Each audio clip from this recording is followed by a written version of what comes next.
to Electrician Live with your host, Paul Abernathy and Jay Grunberg.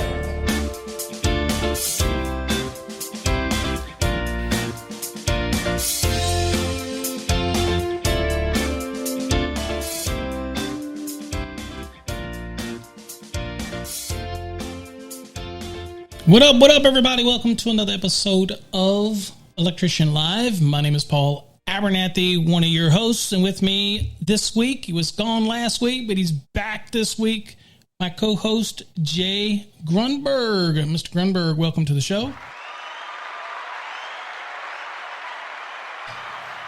Oh, certainly. Welcome. Hey, welcome. Well, it's good to be back. Yeah. You were feeling a little under the weather, but you're back now, feeling fine, chipper. Yep. So we were under the weather, the wife and I, last week. We never got a fever. Kind of got the stomach bug. And again, as today's society, everybody thinks it has to be COVID or something around it, but it was just a stomach bug. And it went away for a day.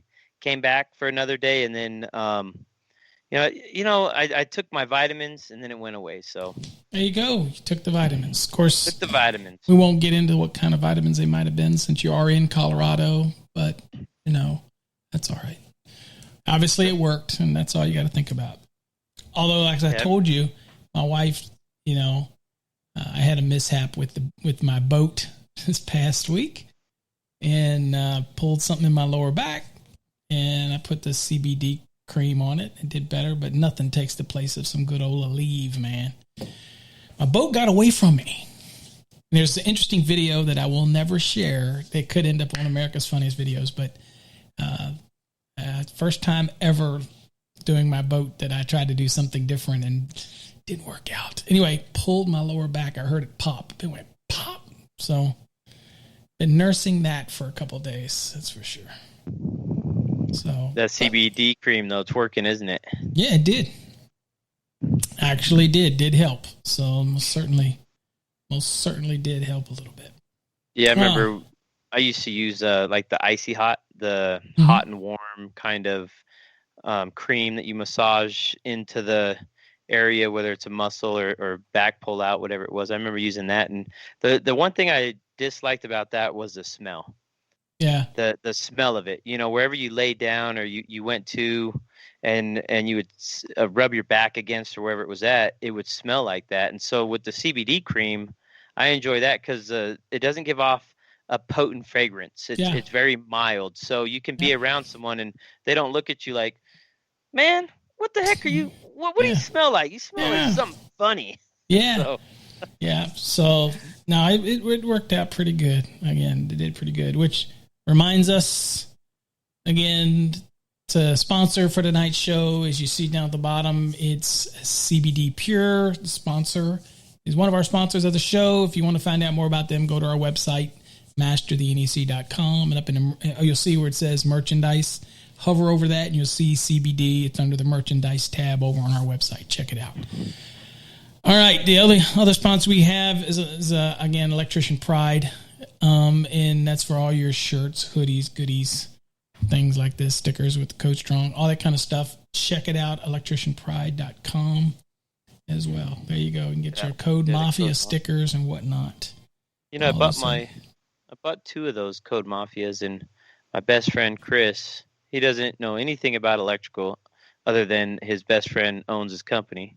And he's seen the sticker and he goes, man, that's awesome. Can I have it? And I go, sure. And I look on the back of his car window, and it's in the bottom right corner of his car window, So he's rocking it, man. It was pretty cool. I have to get him I have to get you some of that. I keep saying I'm behind my sending out stickers. Got to send you out some of the podcast stickers so you can give him have him promote the podcast. That's right. Cool. All right. Well, as we go on here, a couple segments that we'll get into tonight, and I'll let Jay kind of lead the thing tonight on. We'll be doing more on our bed dwelling type of topics. Where tonight we're going to dig into some of the things to think about when wiring a bedroom, and it might be simple, but I'll also give you some flavor about what's obviously coming up in the code as well in the future, and some of the scenarios you might run into that you have to just be aware of, as well as Jay just kind of leads us through different things to think about. Phone lines are open as you see it scrolling across the bottom. Feel free if you have some experience with the bedroom or something like that and you want to chime in, feel free to call in. If I don't catch you, push something in the text here on the screen, type in something and say, hey, I'm calling. And that way I'll make sure that I see it and I will get you in on the show. And again, some of the new stuff we've got going this week, I just want to give a shout out to all the new members that are coming over to the Fast Tracks program. Again, it's doing amazingly well. A lot of new students. And this week I got 4 emails of people that successfully passed their exams this week. So that's awesome. Always great to hear. Also, we didn't do last night's exam prep. So we're definitely going to be catching it back up next week. So don't worry about that. That would definitely be having it next Wednesday, where we'll be going over some topics. As I tell the students, all of my students, make sure you bring topics to class. So if there's something you're doing during the program that you don't understand, feel free to bring it to class and we'll be able to go over it and discuss it. So for all of you students out there, hopefully I sent everybody a link and there was plenty of videos that you could have watched. So you don't get a free break because you had to work a little bit for that. That's right. Also, as you know, we put out an affiliate program. So we have an affiliate program now. So if you want to promote our programs, you can earn money in the process. So if you're interested in the affiliate program, check out our website again, masterthenec.com, and you can see something about our affiliate program as well. And that ends the intro promo, if you will, of the different things that are going on.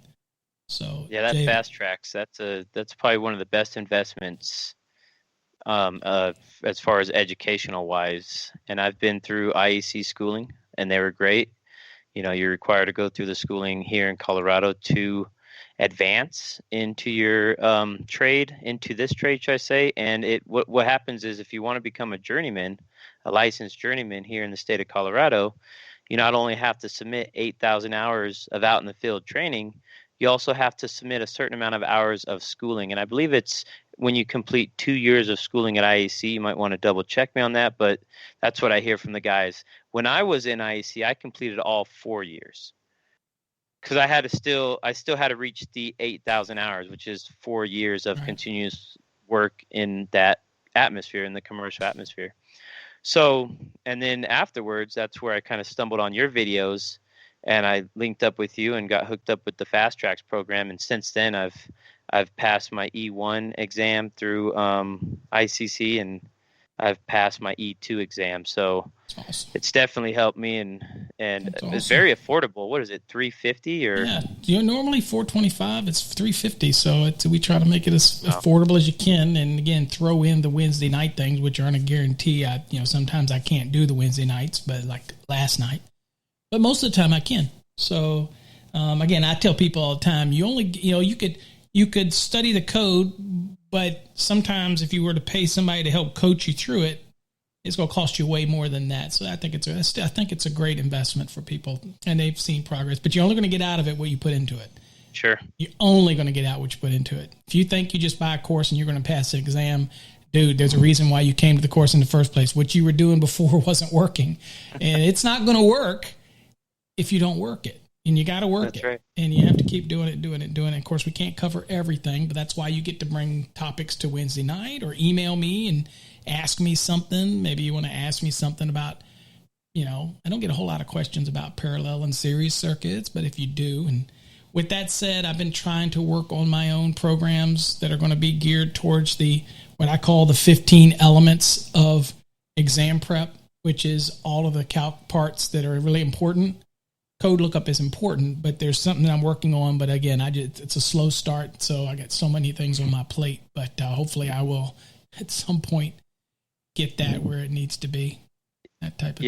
Yeah, big shout outs to Tim Johnson, what's happening, Chim, and Nicholas says, are we starting soon? Nicholas, since we've changed over to Thursday nights, it's new to a lot of people, so we we kind of let them get in. Because once I go in on this topic tonight, I don't want anybody to miss out on any of these key pro tips that we might have, or these key notes that could actually help someone out. So we will get started here soon. So I won't be as harsh on Nick because I can't see that. But if that was a derogatory about, are y'all going to continue to just talk or keep going, then watch it, Nick. Because usually I would look at you and say, piss off. But since Jay's leading it, I'll just let him go it because I have zero tolerance for those type of things. But we'll let Jay. It's new on Thursday, so we're letting the people come in. But yeah, we're gonna go over what I'm gonna go over is out in the field, real life scenarios, what I'm dealing with out in the field. And what I mean by that is I'm going to go over the tools that I use, pretty much that I bring with me, that I need on me for maybe a rough. Mm-hmm. And I'll go over the tools that I use for a trim. And then I'll also give you my 5 steps of roughing for a bedroom. Because again, when you go into these dwellings and you have quite a bit of experience in them, what you're going to find out is the roughing stage is probably 75% of the work, right? If not 80%. Would you agree? Oh yeah, definitely. And you gotta get it rough it out once the sheetrock's up. Then, so yeah, once the sheetrock's up, it's pretty much committed, right? Once it's up, and that type of thing.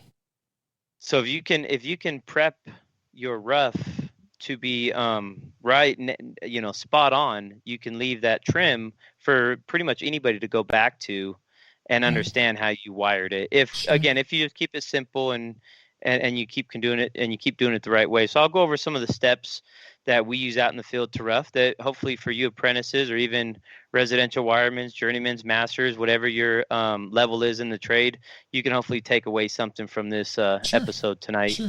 And then I'll bring any code that needs to be interjected into the conversation. All right, so let's get started. You're the electrician. Things to think about when we're doing the bedroom. So kick it off and. Again, it might seem very simple. People wire bedrooms all the time, but there's just different things to think about, layouts and, working with the customer, recess cans or meeting the rules in 314 for ceiling fans. And if you're going to have a ceiling fan and all those rules and things. So, but go ahead and walk us through it. Walk us through it. You're the basement king. So let's say right. there is a bedroom in the basement. So walk us through your thought process. Right. And if you're on the YouTube side, you'll see that I'm actually in a bedroom that we recently roughed. So this is a picture from a bedroom because you can see the window well right behind me, and that's the way to get out. Usually that's the way that we get into these basement bedrooms. So what we like to do as far as a contractor standpoint is we like to walk the project with the homeowner and either the project manager or someone from that general contractor. Again, if they're not available, it's not a big deal. We can handle the customers directly. A lot of times we just knock on the door, say, hey, I'm Jay with Wired Up. I'm going to meet you down in the basement. We'll go crawl through the window. Because, again, we're electricians. We don't want to be going through their home, especially at this time where COVID is a big thing and you're just leery of everything that's going on. A lot of kids are working at home too. So you just want to respect that home. So we go down in the window well and meet the homeowner down in the basement. And then we start the layout, right? So we'll just go over what we do in a bedroom. And what I do is I make sure that I have the tools that I have on me, I guess I should say, is a hammer, a tape measure, a Sharpie, or a construction pencil. Again, I like the big fat pencils. I take squares. The square ones because I take my utility knife and I can shave off the outer layer, and if it breaks, I can kind of shave it off to get it back working properly. So make sure you have a Sharpie or a pencil, something to mark, because you're going to mark the wood framing members is what you're going to do, the wood studs. You're going to mark those 2x4s with something. Make sure you have a drill. Again, this is kind of walking and then doing the rough. Make sure you have your drill. We like to use the whole hogs, but you can use, I'd probably say, a 18-volt drill or something a little bit more beefier. I don't know. I'd never really used 12-volt drills drilling holes. Even me, most of the stuff that my brother, for example, he will do again. He's a big Ryobi. I know what you're saying, but he's been doing it for years, and he'll use that with the auger bits, and he'll do almost a whole house with cordlesses nowadays. Me, I'm still the Milwaukee with the 2-3 foot extension with the angle on the end, right angle with the extension, and the 6-inch auger bit on the end. So that if I got to do through the ceiling joists there, I just bob, hit them. That way I don't have to use a ladder. I just when I get into it, man, I get into it. So you get going. I get going. The way I do my holes, the helpers just know to follow my path. What I'm saying? Because I made pretty evident the way I'm going, when I've decided what I'm going to do with it. But I'm sorry. Go ahead. No, that's great to know, because we use the whole hogs, the right angle drills, with the extensions, and then sometimes I'll use my 18 volt, a cordless drill, and I'll use a little stubby paddle bit sometimes just to get through those little corners and tight spots. The stubby, bruh. Mm-hmm. The stubby. So make sure you have a drill. Whatever it is, DeWalt, Ryobi, Bosch. It could be Joe's here. He says, fun fact: Ryobi and Milwaukee actually are owned by the same parent. We actually know that. That's kind of why I give him a hard time about Milwaukee. But because I like Ryobi for the cost, and I've dropped that thing. I don't know how many times that thing just keeps going. So anyway, yeah, I kind of knew that, but he's still a Milwaukee boy. He wants to sport the red, and that's okay. That's right, man. I love the Milwaukee. And I've talked about this before, but when you bring them back to their shop, they've always taken care of me. So until they lose like that commitment to me, I'll hold on to them, right? Because you don't want to go away from something that's not broken. So keep it going, it's Milwaukee. Not broken, go with it. So make sure you have a drill. Again, we use the whole hogs and the 18 volts. Make sure you have your NMB strippers, because a lot of times in these basements you're going to be using NMB 14 gauge and 12 gauge, and you could use wire nuts, or you could have something that crimps your grounds. So that kind of, in a nutshell, are the tools that you would use to do this rough-in for this bedroom. And so as long as I have these tools on me, a lot of times I wear carpenter pants. So I stick the hammer into the hammer buckle there to the right. And then I have I call it my Electrician's inspector's pouch. And so yeah. I used to wear big bags back in the day, and now I've kind of, the older I get, the less strain I want to put on those well, hips, man. We always used to tease the young guys when they'd start out. They'd be wearing every tool in their arsenal on their hip, and it's wearing them down. And we laugh because we know that once you get used to it, there's about 4 or 5 tools that you can have in a little pouch. Your side cutters, your 8-way or 12-way, whatever screwdriver you have. Yep.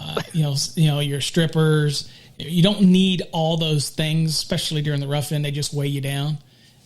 Looks real good when you want to do a service call and you want to impress the customer, right? Right. But I mean, at the end of the day, you don't need all that type of stuff, especially in the rough end stage. But you don't need it. But hey, whatever that's okay. When I made the transition from commercial to residential, I used to, in the commercial side, I would wear the big gatorback belts, and they were huge, great back support system, but I would have tin snips in them. I'd have my roto zip in them, just like you were saying, a lot of tools that I don't really need. And then when I went over to the residential side, I ended up getting Occidental bags, the leathers. And man, those things, if you can get a good set of leathers, keep them, because they'll last you 10, 15 years. That's what she said. All right, so I don't even know what I just said. All right, so I got off topic. Well, now that we got the tools figured out, when I'm walking with the customer and I'm going into the bedroom, the first thing I do is I want to lay out where the switch is going to go and what kind of lighting, because to me the lighting is precedence over anything else. Because maybe they'll have a return air in the room or some other type of HVAC up top. But if I can get my lighting placement first before the HVAC guy even comes in on my job walk, then I can kind of lay them out and let the HVAC guy know, hey, stay away from these certain areas. Well, like I said, I've said this many a times. I like to get in after everybody's done everything. It doesn't always work that way, but I don't trust the plumber, and I don't trust, at least at the bedroom. Usually they're not in my, they don't get in my stuff too much. HVAC guys always screw my crap up. So they move everything. So I like to be last, but yeah, get in there, go with the homeowner, walk around, kind of see what they want, what they don't. Most of the people that do the spec homes, right, they're just going to put the light in the ceiling, or they're going to switch a receptacle in lieu of the light. But of course, you can see in this, in the picture I'm at, they actually have recessed lighting in the soffit going around, and then also inside above the soffit, above the tray ceiling, which is actually really nice, because that center fixture in basements, it's nice to have, but it's also nice to put in recessed cans as well, because sometimes that center fixture, whether it's a ceiling fan or just a globe light, it will only give off so much light. So if you have a larger room, again, some people say, oh, it's an upsell. You're trying to upsell them, Jay. You're just trying to make money. And, you know what? I am trying to upsell them, because I'm trying to give them the best option at the time. And I want to give them all the options that they can have. So we go over lighting, and a lot of times it's either a single switch for a center light. And, again, I know you probably will touch on this in 314. If I am doing a center light, I guess, what do I have to be aware of in the code for the center light? Because a lot of times they do just want that center light. They don't want to go. They've already paid for the center light, so they don't want to do the recessed cans. They're probably sticking to a budget, maybe. Yeah, well, I mean, one of the things that they end up falling into is 314.27. So one of the rules in the code, for example, where it deals with, if you have, for the bedroom, for example, if it's plausible that a ceiling fan could go in there. Cycles ago, it was if you had a spare conductor in there and it was a spare, then it had to put in a box that would support a ceiling fan. And they kind of changed that in the 2020 a little bit. And basically they give you options. You put it in now and it can support it, because most of the ceiling fans, that they can't support more than 70 pounds, but they had to be designed to support up to 35 pounds. And if they're going to support over 35 pounds, up to 70 pounds, and they have to be marked what they support. But you get an option in there to put in a regular, as long as the box meets the requirements of 314.27 to begin with, and that is how it's mounted, and it's designed to, if it's a ceiling outlet box, and it's got to meet 314.27 A2, which means it's got to support 50 pounds.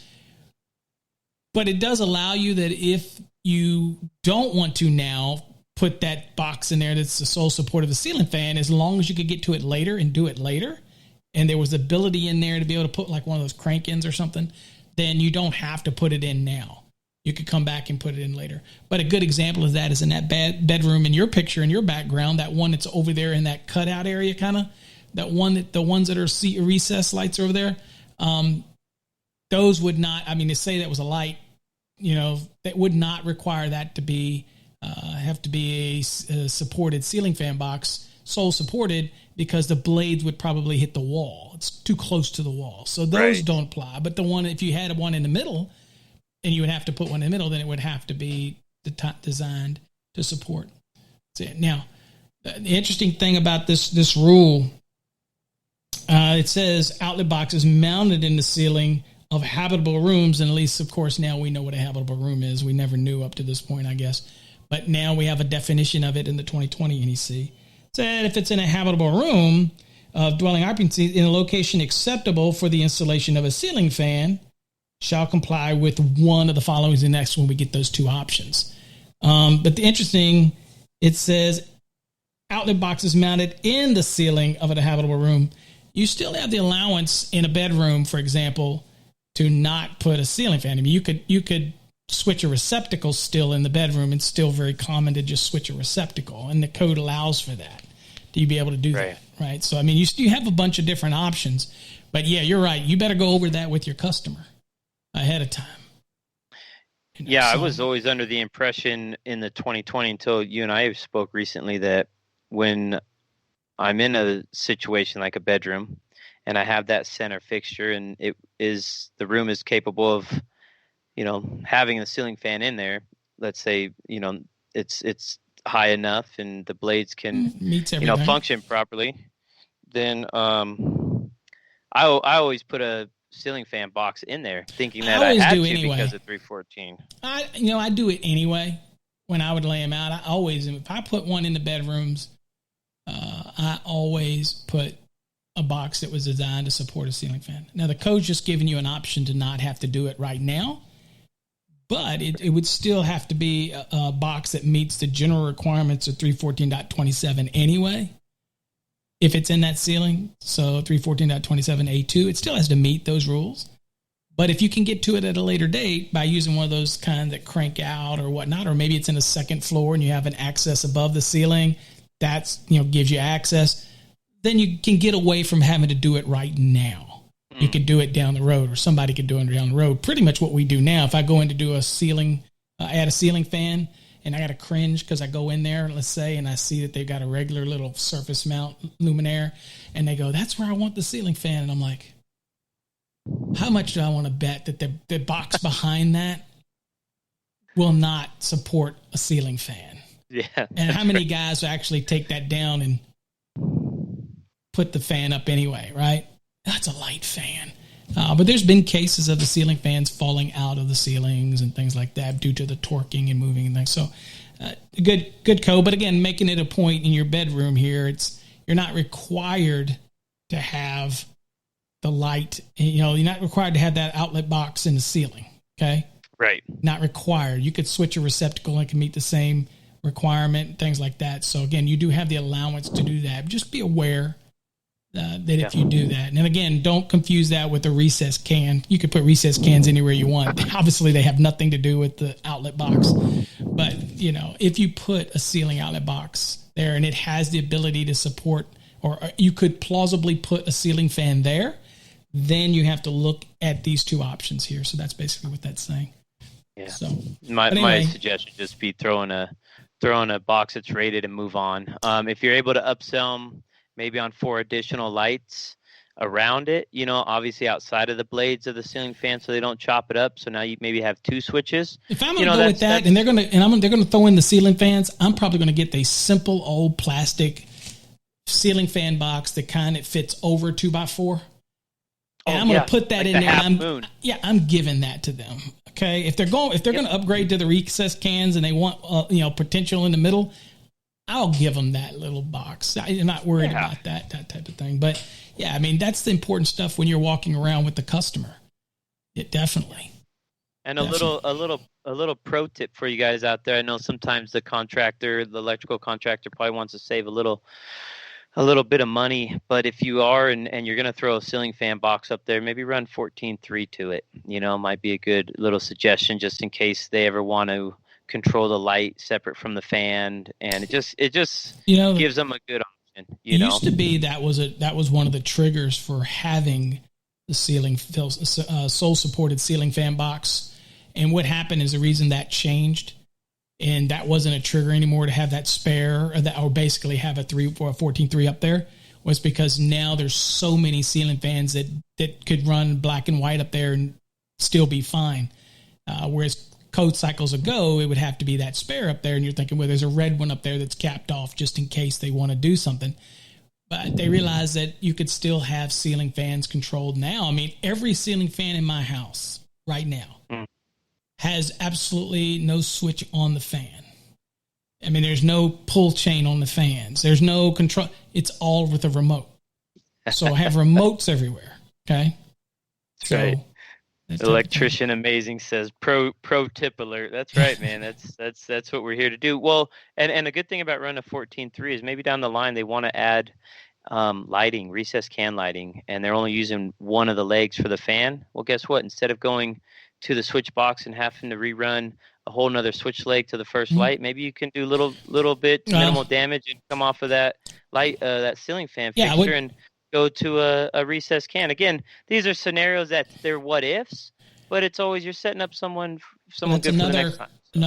Another good as a pro tip would be in a situation like where you would have a room with the attic above it, and you run that 14.3 up there. If you ever needed to get and add something, like you said, other recess cans, or somebody wanted to add something, or maybe they wanted instead of something being switched, maybe they needed a hot and they didn't have. I mean, they obviously can get one out of the attic, but maybe they wanted to add a receptacle for a TV and they want to ceiling mounted. I mean, just saying, they want to put a receptacle up there or something. If you ran the 14.3, it's right there in the box. You can have that one constant hot.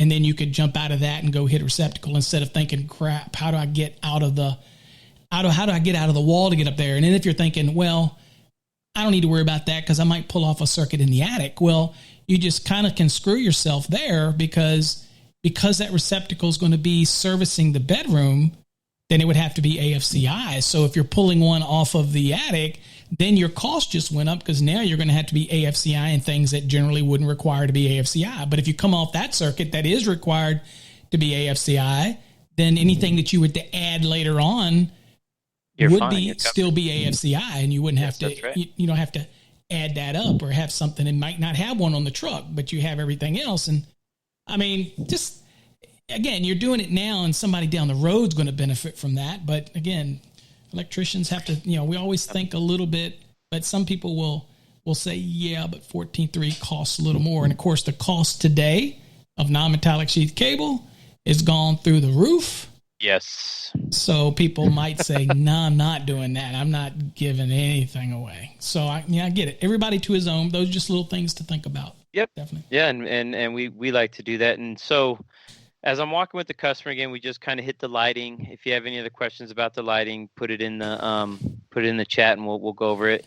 But the main thing is the power, right? Because the receptacles that are required in a bedroom, the spacing per 21052, you have to make sure that you're in that article and that you're covering, what we call the 12-foot rule, which Paul will probably explain here soon, and the 2-foot rule. A space that's 2 feet or larger, you have to be required with a receptacle. So when I go in with the customer, I'm looking around, and a lot of times I'll already mark out the bedroom with what code requires. And then when they come in, I go, hey, I laid this out. Maybe I'll kind of figure out where their bedroom's at, or their bed's going to be at. Sorry, the bed in the bedroom, and I'll put a receptacle on each side of it. And normally it's the wall across from the TV, and on the plans they usually have a TV. So just kind of be aware of the homeowner, maybe adding one, or you even adding an additional one just to make the customer happy. And sure. And when I go in there, I'm walking with the customer, I've marked them out, and they may change stuff. And you, as a contractor, you say, hey, ma'am or sir, again, if you'd like one here, it's going to be an additional cost. Just letting you know. And then don't get in the habit of eating those things. I mean, you get good customers and you want to take care of them, but again, if you start out up front making sure they know that they're extra costs, they don't take advantage of you. I've seen guys who say, oh, I'll throw this in, I'll throw that in, and then when its changes start to get a little more complex, what happens is that people expect you to do it for free, right? Yes. And I'm like, I'm not doing it for free. I mean, I've still got costs. A question, Geraldo asked if you can use a fan box as a junction box. Absolutely. It's just an outlet box. Just so happens it's designed to support a ceiling fan. You still have to be aware of the cubic inch fill and everything else like that, but there's nothing that says that you can't do that. Make splices in there if you need to. Absolutely nothing. Yeah, just be careful with the box fill. Yep, just be aware of the box fill. Be aware of that. And another good point, and I don't know the code reference off top, but in the 2017 code, we were able to put a junction box above an actual light fixture. Sure. Meaning like it was hidden behind. You could get access to it. I-hat of the RC to where, you go in there with the 3/4 inch screws, unloosen those and when I say hi-hat, I mean recessed can fixture, the actual housing, and you can push that housing up and over, and bam, you have access to pretty much the floor, the ceiling of the the above ceiling, and you'd put a J box there and you'd be fine with that. But 2020, they got away with that because obviously who is really going to know that J box is there. After I've done about 20 basements, I forget what I did a few months ago. So one of the changes actually is access to that junction box. Can no longer be through the luminaire to get to a junction box. And so the code changed and said that's not how you can get to it. However, that does not remove the allowance still for a junction box that's associated directly with the luminaire, like a recess can, because you can pull the guts out of the recess. That's why the wiring access has the little doors on both sides. If you ever need to get into it, you can pull the guts out and get into it. Those junction boxes are okay, but you can't say now that I have a junction box above a luminaire and I'm going to access it through the luminaire by removing the luminaire. You can't do that anymore. Now, as far as the code reference, I'm drawing a blank on where it is. We used to love doing those junction boxes above a fixture because it was a slick, neat way to 314.29a. It was a good way. 314.29a. Yeah, it says boxes in conduit bodies shall be installed so that the contained wiring can be accessed without removing any part of the building or the structure. Okay. Oh, very good. So, well, there we go. That's it. What for the above light? Yeah. So I was thinking about. So we were talking about one of the things. A couple tips. When I'm teaching, I remember I always tell you that I've always, and I got a podcast out there, it's probably old now, about some of the things that I do with my apprentices or when I'm teaching them. One of the tips was I always had a spray can as well, black paint. Mm-hmm. And what I would do is, especially if I was in a hurry, I was laying out a room, and if I was doing it new for somebody and I was teaching them how to make sure that their board holes are straight, things like that, or straight as they can be, is I would go when I'm laying out a room, is even if I'm in the teaching mode, let's just say, and that I would actually take the spray can and go like this, down the wall, down the studs, just each stud, to kind of show the height that I want them to drill the holes. And that way they could kind of follow. So I would that's if I was in the teaching mode. After once or twice, they got it, right? Right. That type of thing. But I kind of would do that is that, kind of like, okay, this kind of gets you in the mode of, I like things that are very straight. And the other thing about it is if you're up and down, it puts undue stress onto the cable as you're pulling it, and it rips the jacket. And then you got to explain to somebody why you're repairing the jacket and that type of thing, which can be repaired, but the interconductors can't be repaired. When you damage insulation, it's done. Electrical tape is not equivalent to insulation. Don't let anybody tell you that. Okay, so you ask a manufacturer, and I happen to know one very well. If you ask them, there's no way to replace insulation. Sheathing is different. Sheathing can be fixed, that type of thing. So boring holes, also when you come to a corner and you have doubled up studs, whatever, trying to get around that, I always tell people drill from one end, drill from the other end, and then in the middle, drill hole in the middle so that you can make sure that you can see it as your cable comes around the corner. So I drill, and then drill in the middle. And I've had occasions where I've drilled twice in the middle just so I can get my fingers in there to help work it around that difficult corner or something like that. That type of thing. So just a lot of times in those corners too, I'll drill just one side and go through, and then just loop around the back end of that other corner. I'll go behind the stud, because there's concrete wall on the back side of it most of the time, or some type of foundation wall, especially in basements. Again, this is basements. So you have to be aware at what level you're on. But if you are in a basement and you have that little cavity, that void in the back area where it doesn't make if it's sense furred to out, try to strain it, then you can kind of sneak around it. But yeah, corners are tough. Corners and windows. I mean, windows, a lot of times they have those king stud packs, as they'd call them, and that's like 6 2x4s packed together. It goes 2x4, 2x4, 2x4, 2x4. You're getting the bit out, and it's getting stuck every darn time on that king stud. So what I do is I just choke it down into a lower gear. And again, it just depends on what kind of drill bits you're using. Some people like the augers, some people like the paddles. As long as you're drilling the hole in the center of the stud, you should be good. And I'm going to get into my 5 steps of roughing in the basement. Again, I've walked this now with the customer. We've gone over the 210.52 A1 through 4, where it talks about the 6 foot, 12 foot rule. Maybe you want to touch on that just a little bit? So it's just your normal layouts, guys. We refer to it as the 6 foot, 12 foot rule. But at the end of the day, what we're looking at is 210.52A, and we're looking at the point that no point on the wall line. Like if you could look at Jay's picture there, move the other way. There you go. If you look at the picture there, you'll see those two receptacles on the wall there. They look fairly close together. Nothing tells me that I have to go to the maximum. So from a doorway, you start measuring at the doorway, and you measure, in your case, during the rough end, you don't have trim, you don't have anything, so you're just measuring from the door. So you're measuring it from the casement or the actual opening where the studding is, and you're measuring, you go 6 feet. I get a lot of people that also say, well, if I have a doorway, what if I have a door and I'm opening the door and the receptacle's behind the door? Is that considered accessible or usable wall space? And the answer to that is absolutely. You might not like it, but the measurement starts from the break in the doorway. So you measure 6 feet. Now, it just so happens if a door is 3 foot door, 32 inches, 34 inches, 36, whatever it is, then maybe I'm not going to put that receptacle until I get further out past the door. Maybe that makes more sense rather than stick it behind the door.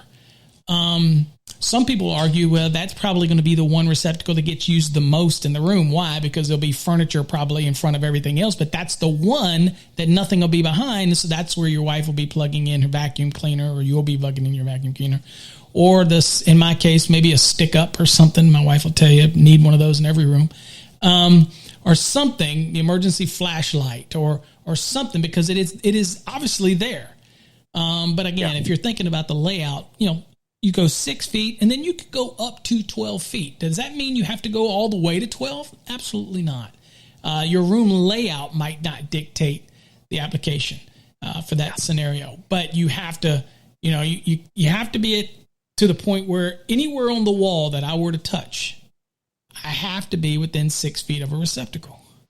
Yes. So we call it the 6 foot, 12 foot rule because it's 6 foot, and then you can go up to 12 feet so that if you were to go right between the 12 foot, you'd be within 6 feet of a receptacle. So we refer to that as the 6 foot, 12 foot rule, but you're not going to find that in the code. It just says that you have to no point along the floor line can be more than 6 feet from a receptacle. Okay. Yep. And sometimes we'll run into an instance where there's two closets. There's a closet to the right and a closet to the left on one wall. And in between the two closets, there's a 2 foot or 2.5 foot space that's actually considered wall space. And that's where, you go, well, this doesn't consider 6 feet, guys. This is, also you got to look in the code because it says any wall that's 2 feet or larger, you're going to have to install that receptacle. So, again, just beware of those.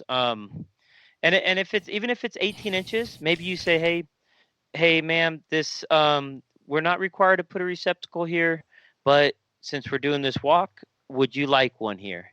And they say, oh no, that would be silly. And some say, you know what, that's amazing. That's the greatest idea I've ever heard. So again, it's just be very mild with the customer and just let them know what the code is and what they can and can't do. And some of them are very stern with just keeping it simple. And you know what? Simple is okay with us. So I'm going to go over the 5 steps of roughing in a bedroom now that we've kind of talked about. I should mention, though, real quick, Jay, that people ask about the receptacles with the height. Okay. So people say, again, if you look at 210.52A, and when you look at 210.52 in general, it's going to start to tell you all of the requirements for spacing. It reminds you up front, you have 4 items, but the one I want to point out is number 4, 210.52.4, which says that located more than 5.5 feet above the floor are not going to meet the requirement for the spacing. But it doesn't mean that you can't have one. And a great example of that would be your picture in your room back there. You have receptacles that are obviously above 5.5 feet. Those aren't to meet any spacing requirements. That is something for the actual owner. That's something they want, right?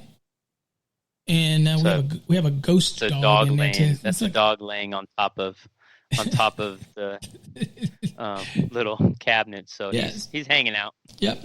So at the end of the day, they're okay to be above 5.5 feet, but not the ones that meet the spacing requirement. Another interesting thing is you look back in his picture behind Jay, you see he has a built-in case, okay, like Yes. cabinet and casing. If you look at the code, it also talks about your measurement would actually start at the end of the bookcase, and it would go 6 feet from there. Yes. Because that is built in, and that receptacle is at. pushing it. I'm telling you right now, that receptacle on that wall he's got right there, that thing is pushing 6 feet. If that thing is not 5 feet, 11 and a half. Yeah, I mean, he's pushing it. If I had a ruler, I'd get out there and measure that thing on him right now. That's right, man, and I would want you to. Yeah, and also know that people ask, well, what if it's a glass wall, or what if does that alleviate something? Maybe I have, for example, the bookcases in a room. Then that does that alleviate me from requirements? No, because you have options where you could actually put the receptacle in the floor. Okay, as long as it's with, you could, if you put it in the floor, as long as it's within 18 inches of the wall, then it can meet the requirement. So while you can't go higher than 5.5 feet, there is no height. It could be down 12 inches, 10 inches. It could be lower. It could even be a floor receptacle, again, as long as it's within 18 inches of the wall. Right, then you're okay. So you have different options. Rod Red Wing asks, is there any code about putting a switch box in a closet that you can't stand in front of? We get furnaces in a closet, and there's no room to stand in front of the switch box. Well, you have to be careful when you say switch box, right? Because switch box, if you're talking, it sounds to me like you're talking about a disconnect. If it's a disconnect, then it would be something that we would argue that it would be something that would be worked on while energized, and you got to worry about 110.26 working clearance, those type of things, maybe. So you have to think about those type of things. But I've actually seen snap switches. Snap switch uses a disconnect. Doesn't necessarily require any working clearance on the snap switch. So you might have a simple snap switch disconnect or something like that. If that's something you utilize, and that would be fine. I wouldn't have a problem with that. But what we've seen is those closets where you actually have a disconnect, and then you got to go back and look and say, okay, well, what do the rules say in 110.26 for that in working clearance? It says 110.26a says working space for equipment operating at 1,000 volts nominal or less to ground and likely to require examination, adjustment, servicing, or maintenance while energized shall comply with the dimensions of 110.26a1, a2, a3, and a4, or be required or permitted unless required or permitted elsewhere in the code. So that is your working clearances. That's the rules that are in there. That might be something that it kicks in that you have to be. Yep. Okay. And Nick says, when you cut in an old box out and the wires are brittle and need to be cut back to fresh wires, do you have to refeed them now? I've dealt with a lot of homes, Denver homes, older homes, that the wires are brittle. Again, if they've worked so long and you're just dealing with the box and they pull back and you can strip them and still get a good connection within that box, then I would say use something like a Wago, something that's small that you can strip that wire about half an inch, put a Wago on that existing wire. Make sure, again, it's listed for whatever wire that is, because it could be copper aluminum, it could be aluminum, it could be something different than just a normal copper. So you want to make sure that those Wagos or wire nuts that you're using are listed for that termination. But what I normally do is I just put a Wago on them, and then I come out with my own, I'll strip let's say it's 14 gauge, I'll strip a 12-inch piece of wire off the NMB. I'll just pull the black out, the white out, and then the ground, and I'll do that same connection with all of them. You were electricians, again, sometimes the guys, they cut us short, man. The guy before us may have run something, he doesn't leave the 6 inches that are required out of the box, or give us a proper length. And then other times, Nick, be careful, because if you're in those homes and you start messing around too much with that wire, and it does need to be replaced, stop what you're doing then and revisit the customer and let them know. Maybe just be upfront with them and say, hey, I don't feel safe for this. I know my insurance covers this, but maybe I don't want to go through that route. So, and maybe they say, well, what do we do? Well, maybe we need to rewire your whole house. Maybe we need to start figuring out how to bring new circuit conductors from that service to this location because these wires are dangerous. And I've backed out of several jobs because I wasn't comfortable with doing what they asked me to do, and they didn't accept what I wanted to do. And again, we have that choice as a contractor, so just know that. So, do you got anything on that, or let me jump to the next one? No, I was just going to. No, that was just when it comes to the wires. I mean, again, doing work that's already done, you're going back, and your wires too short and all. You know, the answer to this is that's existing work, right? So if you're doing that, then make a. I mean, again, you're doing existing work now. So if you're doing something where the wire is brittle, knob and tube, you're making an extension, and you get it back, then the best thing you can do is try to get it to the good piece that you can get. And if you can get a splice on it that you can get onto it, so you can get you a fresh piece of wire, and then hopefully you get the older wire tucked back so that it doesn't have to mess with it anymore. That's your best cause of recourse for that. But I wanted to address. I wanted to address. Andre had a question. It's not related, obviously, to bedrooms, but he was talking about an argument. So I'll settle an argument here. It says if there's a difference, but what was the question he had? Is there any difference? Yeah, go ahead. Is there any difference between putting the GEC in the meter enclosure, the grounding electroconductor in the meter enclosure, compared to the service disconnect? Okay. I've had an argument recently with someone saying I can't do it in the meter and has to be in the service. Okay, so I get this obviously a lot. So there's absolutely nothing in the code that says that I could not put it in the meter. In fact, the code says that I can put it anywhere, including in the service equipment, anywhere on the line side. So if I was directing you to handle your argument with your buddy or whoever you're having the argument with, then I would probably direct it back to the requirements of 250.24. And basically it says 250.24a, and then of course A1, but it says a premise wiring system supplied by a grounded AC service shall have a grounding electroconductor connected to the grounded service conductor at each service in accordance with 250.24a1 through a5. So for you, your argument's going to stem down into A1, where it says the grounding electroconductor, GEC, in your question, connection shall be made at any accessible point from the load end of the overhead service conductors, service drop, underground service conductors, or service lateral 2, including the terminal or bus to which the grounded service conductor is connected at the service disconnecting means. So your buddy's argument probably is that inside the meter it's not accessible. Sure it is.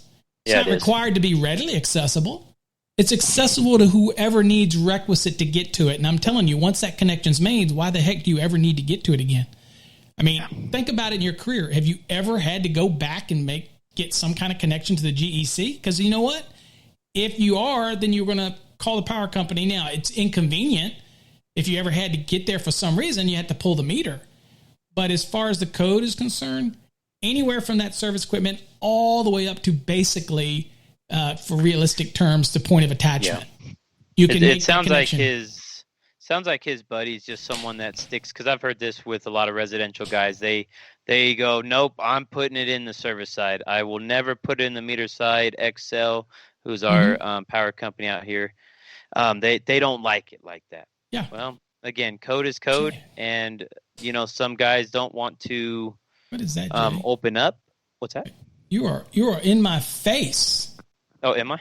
Nice. What is that? And so again, I think it's just one area where your buddy is stuck on one certain way, or he was taught one certain way. Maybe it's not even his fault. So now that Paul went over that with you should be able to go back and hit him with some code knowledge. Say, hey, sucker, this is what I got. Yeah, I mean, once you do it right, I mean, it could be in the meter. Now, personally, if you think about it, you wanted some rationale. What better logic would we have to put it in the meter?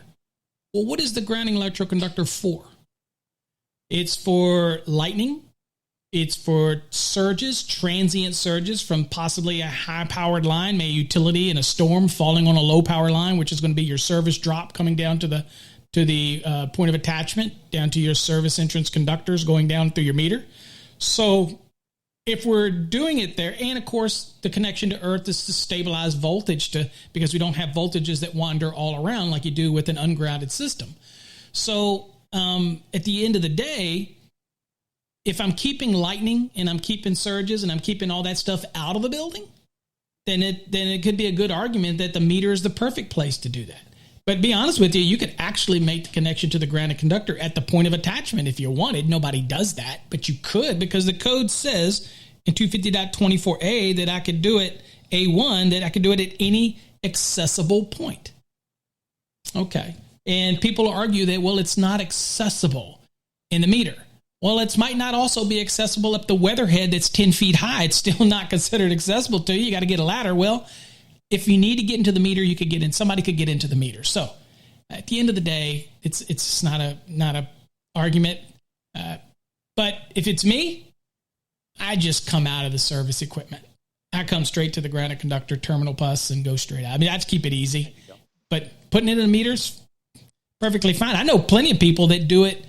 In a meter might come into a wireway that drops down into multiple service disconnects, and they'll do it to the grounded conductor in the actual wireway. Okay. So, and that'll be sized based on the conductors that supply the wireway that's going to be then broken up into all of the different service disconnects, because that's what you'd be on that position. And I've done a webinar on that, talking about how to do all those sizings and all that type of stuff. That's right. Did we answer the question? I don't know. I think he did, and I think he appreciates it. And sometimes it's easier just to put on the service side because maybe the inspector likes it there. Again, sometimes some inspectors won't. Some power companies don't want it in the meter either, so they might say, no, you're not going to do it in here anyway. So again, let that be your guide.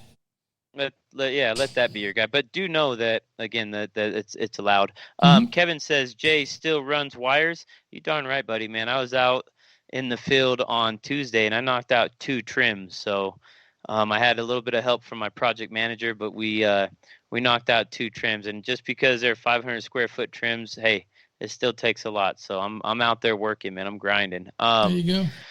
Me says, what's up? What's happening? Nick, sliding doors start in middle of it if it doesn't pocket in the wall. No. The sliding door portion, and again, I think where he's talking about is the measurement back to 1052A. And I don't know what it's A1 through 4, somewhere in there. It's not the sliding portion. It's the fixed portion, the portion of the door that is stationary. You want to start your measurement from that portion. So if that stationary portion is 2 feet, then you need to put a and let's say it's 2 feet to the left, then you need to put a receptacle within that 4 feet of that wall. So now you're making your measurement from the beginning of that stationary. Yeah, the 6 foot measurements. The 6 foot measurement's still there. You just have to treat the portion that doesn't slide as a fixed as wall space. So that's right. Absolutely. Oh, we should also mention before we lose sight of it, we kind of that's the kind of the layout. You could switch a receptacle in there instead of a lighting outlet if you want. In a bedroom, you're allowed to do that. Bedroom does qualify as a habitable room, so it is. We covered, if you put a ceiling outlet in it, we covered that when it comes to ceiling fan, if it's a plausible application. Also letting you know that 210.12a is going to say that it's AFCI protected. So it doesn't matter with the lighting. It's all about the outlets. So, and we're talking outlets, not the receptacle as a device or the luminaire itself. We're talking about the outlet, the point where you take power from it. And we call it a receptacle outlet, or it might be a ceiling outlet that you put a device in or a luminaire on. That's what's going to dictate the AFCI. Of course, AFCI is being run everywhere anyway. And we're probably not going to elaborate anymore on what are your topic, Andre, because this is bedrooms tonight, and you're getting pretty deep in some of the stuff for installations. So we indulged your service GEC question to fight your argument, but that's right. We're going to cut you off on that one. But in the bedroom, obviously your smoke alarms, that's a good one for you. So many people call those smoke detectors. They're smoke alarms. When you're dealing in a residence and they have it alarmed audible, then it's a smoke alarm. If it detects and it sends a signal back to a central monitoring station, that's a smoke detector. If it sends something back and then some other ancillary audible tone comes on, that's a smoke detector, not a smoke alarm. What else? And if you look at the picture where I'm at, where there's a tray ceiling, a lot of the inspectors, I think it's in the it's not an NFPA, maybe it's NFPA 70. The 70 is our code. So if you're talking about spacing, it's probably in the International Residential Code, IRC, where they have rules in the IRC about spacing and where it can be and how many inches or how many, this or that away from something. Then that's, Yeah, make sure you're aware of those, because I've been hit on a couple situations, especially in basements, where the inspector requires a smoke alarm at the bottom of the stair where the staircase comes down. And a lot of times when I go into basements and they're unfinished, guess where the smoke alarm is? Right there. So sure. Again, I put two to two together, and he did send me an article. And also a recommendation is you want the smoke alarm to be at the highest point of the ceiling and also away from corners. So in this tray ceiling, let's say from this bottom portion to the top, pretty much you're going to measure the bottom where it starts going up at a 45-degree angle is what the inspector kind of explained to me. So you would go at a 45-degree angle up, and you'd want that smoke alarm to be more into the center, because the smoke. You want to explain why they would want that 45? Because there's dead space. Is that what it's for? Probably it won't work properly. Well, one of the issues is the listing with the smoke alarm. Smoke alarms documents that comes with it that few people ever read. Actually, you pull them out and you toss it. Have you ever read one? No. It will tell you where you put one in the, about the peaks, and it will tell you how far you put it away from the edge of the wall. You don't put it in the corner, because what happens is smoke comes up and it billows, and it comes up and it turns, and it literally can bypass the smoke alarm and it not go off. So the way the smoke rises, and it could come up the wall and around, and it won't go up. Smoke doesn't like to go up and do right angles, Jay. Right. So it kind of comes up in bellows, and so you got when you're putting the smoke alarms in, I tell people, look, if you're going to put a smoke alarm in your bedroom, obviously you got to have them in the bedroom, and you got to have them outside of the bedroom as well. And again, it's adjacent to the bedrooms, depending on your layout. You might get away, the one right there. And of course you have to have one per floor. But again, we're not getting into smoke alarm requirements and things like that. But bedrooms have them. Each floor has one, those type of things. Just follow the rules on those. And again, most of the time, I just make sure that my smoke alarms are at least 2 feet away from each wall. Yeah. That's probably overkill, a good rule of thumb. Overkill. It's a good rule of thumb, though, man. Yeah. If you can have those certain rules of thumbs, and stick by them, that's a good thing. So I know we answered a lot of questions. I want to get into the 5 steps of my roughing, because I know that one guy out there is probably dying to hear it. And I know, Paul, you guys have already roughed in plenty of bedrooms, but the first thing I do is I box out, right? I make sure that I'm going per. And every time I'm laying out with the customer, I'm always putting a circle with 2 lines through it, the receptacle symbol. And then I start boxing out. I'll box out my switches. I'll box out my receptacles. Again, I'm just going to kind of primarily focus on receptacles here, or where I'm bringing power to, so switch boxes and receptacles. And so I'll box out, and then I'll number. I'll number my boxes. And what I mean by numbering is I'll take a Sharpie, and I'll look to see where that remote distribution panel is, or that subby, bruh. And I'll make sure that I bring the home run to the first What do you do? box What do you that's do if supposed- you ain't got a sub? What if you just got to take them back to the main panel? Do you always have a sub panel? Do No, you actually, always make sure Dave, you we have a didn't. subby so you can say subby, bruh? Do you go to I a house tried in a to. basement when they don't have one and you go to them and go, look, I'm not doing your house unless you put in a sub panel so I can call it subby, bruh. Maybe you don't have a sub panel. Okay. No, they're getting one with us. And if they say no, I walk away. I say, no, go call. I'm done. This other, no, fine. If you don't put a sub panel in, I'm out of here. Man, I'll just run some liquid tight with some UF in it, depending. Because again, if I'm not putting a subby in, I'm probably only doing a basement with 3 circuits. So I'll sleeve some UF into a mechanical room. But anyways, so I'll number. Back to what I was saying. I'll number. I'll take the Sharpie, and let's just say the switch box is where I want to bring the home run at. Knowing that, GFIs are required in basements, I'm going to put that lighting switch on a GFI. It's not a big deal. So let's say I go to the home run box. I go to my lighting box and I put HR 14.2.1. So that's telling me that this is my home run. I'm running a 14.2 to this box, and it's my first box. I'll drop down to the closest receptacle. I'll put 2, and then I'll complete the whole room. And then my last one, let's say it's 8. My last one, I'll put 8, and then I'll put EOC, which is end of circuit. And why I do that is because this will tell me how I'm going to drill my holes for my next step, which is step 3, drilling holes. Now that I've had my layout and I have these boxes numbered and I have my home run path, then I go from 1 to 2 to 3 to 4, and I drill all of my holes out. Kind of like what you were saying, how you would do for your apprentices, right? Your holes would dictate where the wire is going to go. Well, guess what? I'm going to idiot-proof it a little bit more because we are electricians and not lawyers. So I'm going to number it as well, and I'm going to put EOC on the end. And it helps your guys, or it helps you when you go back through it to actually go, okay, I said 1, 2, 3. And I'm literally viewing the room like this, and I go to the very end one, and I go pull it out, and it should have a single conductor. That should be your end of circuit. So then I drill my holes. After I drill my holes, I pull my wire. And just for a pro tip out there for you guys, if you're pulling home runs to maybe the bathroom or bedroom, maybe there's a bathroom right next to it. So what I'll do is I'll take 2 home runs and I'll pull them at the same time, if the path allows me to do it. Planning. So they're little planning.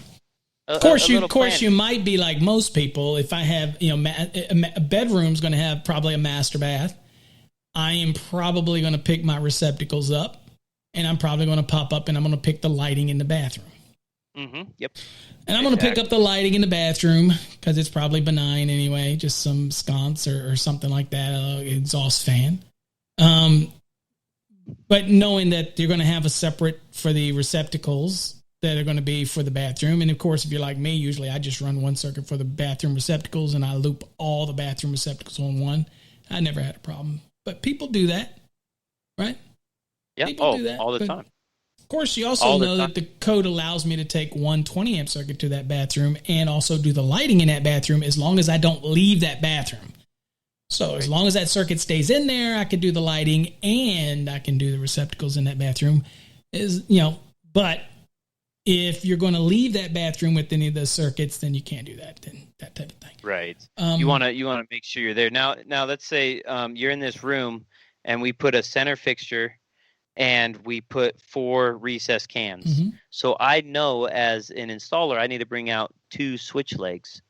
So again, what I'm going to do is I'm going to tie both switch legs. I'm going to probably wheel off. If you only have one roll of wire, it's easy to spool off 20 feet to get you to the first light. And then I'll spool off another 30 and you just run them together. Sure. Again, a lot of guys, they like to pull wire and make up at the same time. My 5 steps is box out, number, drill, pull wire, and then make up. So I'll pull all my wires till I get to the EOC, and then I'll go backwards. That's going to drive me crazy. That's going to drive me crazy. EOC? No, that you say wires. He means cables, folks. Cables. Everybody's going to say, he said wire. Cables. He pulls cables. Again, I'm a contractor. He's a NEC nut. Okay, so this is where the difference comes. He's worked for DEMA. Okay? I'm the guy who barely gets paid money, but I'm grinding out there. Okay, so yeah, I hurt my back the other day with the boat, and my brother had the nerve to call me. You know what he said to me? You know what he said to me? I said, I hurt my back. I pulled my back. He said, oh, you kind of mean like when you used to do manual labor? I was like, whoa, dude. That's a little too personal, bro. Well, but my brother can get away with it. What was it earlier? What did, Honesdale says, and then the homeowner changes over to a bath fan with heat. That's okay. Because if I've already run it and now they want to have a bath fan and they're worried about the loads on that, then dude, that's change order. That's another home run for me. That's right, man. You got it, baby. Pencil pusher alert. That's right, Honesdale. Get him. Have my back. Someone have my back, man. I'm calling it wires. We call it wire. It's cable. But either way, Romex NMB again. No, non-metallic sheath cable. Let's keep it. Okay, sorry. Come on, let's keep it. Let's keep it. So level now. Never know who's listening. So that's my 5 steps of roughing in. And another, again, I know it seems like Electrician's amazing, is loving these pro tips. Here's a pro tip as well. If you put on a single gang nail on and you need to take it off because you put it in the wrong position or in the wrong spot, you can flip your hammer and put the butt end of your hammer into the box and kind of pry that box off. You might have to hold on to the 2x4 with your right hand or your left hand, depending on what hand you're using. But take the back end of your hammer, the bottom end of it, stick it in the box, and pry it off of that stud. And it comes knock off the daggone thing off and put a new one on there. Oh, man, that's what? You are a pencil pusher. This guy has that box. Nowadays, that box is a $3 nail on. So I'm saving it. I'm reusing it. Oh, me. Oh, man. Paul, want to touch on 80% rule? I don't know if you want to. Well, it depends on what 80% rule you're talking about. So some people, there's two different things. So some people say, what is the 80% rule in the fact of how many receptacles can I put on a circuit? That might be a different 80% rule. That is probably a different one. But people say, how many can you put on there? And so the rule of thumb would be, if you do something and you do the number of circuits. So if they're 15 amp circuits times 120, then you get 1800 VA, and then you can do that at 80%. And then you break that down. That'll tell you about how many receptacles you can put on a circuit like that. That's 180 rule. General rule I tell people all the time is that you don't limit the circuits to the receptacles that are general use receptacles. You don't have to limit them to 80% of their ampacity, because that's only based on the fact that you know what you're plugging into it. Okay, so I'm covering two things here. So bear with me, 280%, the concepts here. So one of the rules is you don't load up a circuit more than 80%, but that's only based if it's cord and plug. If it's not, then I can get 15 amps out of that receptacle. Okay, so things you have to think about. Whereas it's different in a kitchen countertop, right? In a kitchen countertop, I'm going to be plugging an appliance into it, so I've got rules that I have to follow under 210 when it comes to the applications of not exceed either 50% or 80%, depending on whether it's fixed in place or cord and plugged, right? So those are limitations. But when it comes to bedrooms, like our topic tonight, 15 amps is 15 amps. Now, the number that you can put, ironically enough, the code does not tell us the maximum number of receptacles, for example, that you could put on a circuit. Whereas in commercial work, it's typically, 180 VA per strap, right? That is not the case in the residential world. Now, there's rules of thumb that you can use, and you can probably use the 180 VA per and those type of things. But in reality, I always usually say that I can put, and it's no hard set fast thing. I tell people that I put anywhere from, on a 15 amp circuit, I'll put anywhere between 10 to 12 devices on a 15 amp circuit. And 20 amp circuit, I'll put anywhere between 13 to 14, somewhere in that range. And again, bearing in mind about my lighting load, if my lighting load's going to be on with it, that is a fixed wattage, right? That is a certain, so I know what my wattage is. So I have to do the math accordingly for that, because I know what the wattage is, right? Because I should know what the lighting is. In your case down there, those luminaires that are all around in there, they're probably, I don't know, they could have, I don't know what the wattage is of the lamps in it, but typically you want to use the maximum allowance by the actual luminaire, because some people could lamp it less. So if the maximum wattage for that luminaire is, that recess can is 100 watts, then I've got 4 of them in there. That's 400 watts using Watt's law. You can come up and find out what your amps are. And then but you don't know what's going to be on your receptacles. You don't know what's going to be plugged into the receptacles. So different than commercial with residential, you don't really, there's things that you can, rules that you can kind of lean to, right? To say what that means. What can I do when it comes to the lighting, right? What is the maximum, or what I can do? What would I consider a certain value to be used for the lighting? Things like that. Or for the receptacles, or coming up with an overall value or something like that. But that's just kind of, there's a rule of thumb. It's a rule of thumb. If you're in commercial, it's pretty easy. If you're in commercial, then what you can do is you can sit there and go, well, I'm going to do it just like I would normally, and that's going to be 180 VA per strap.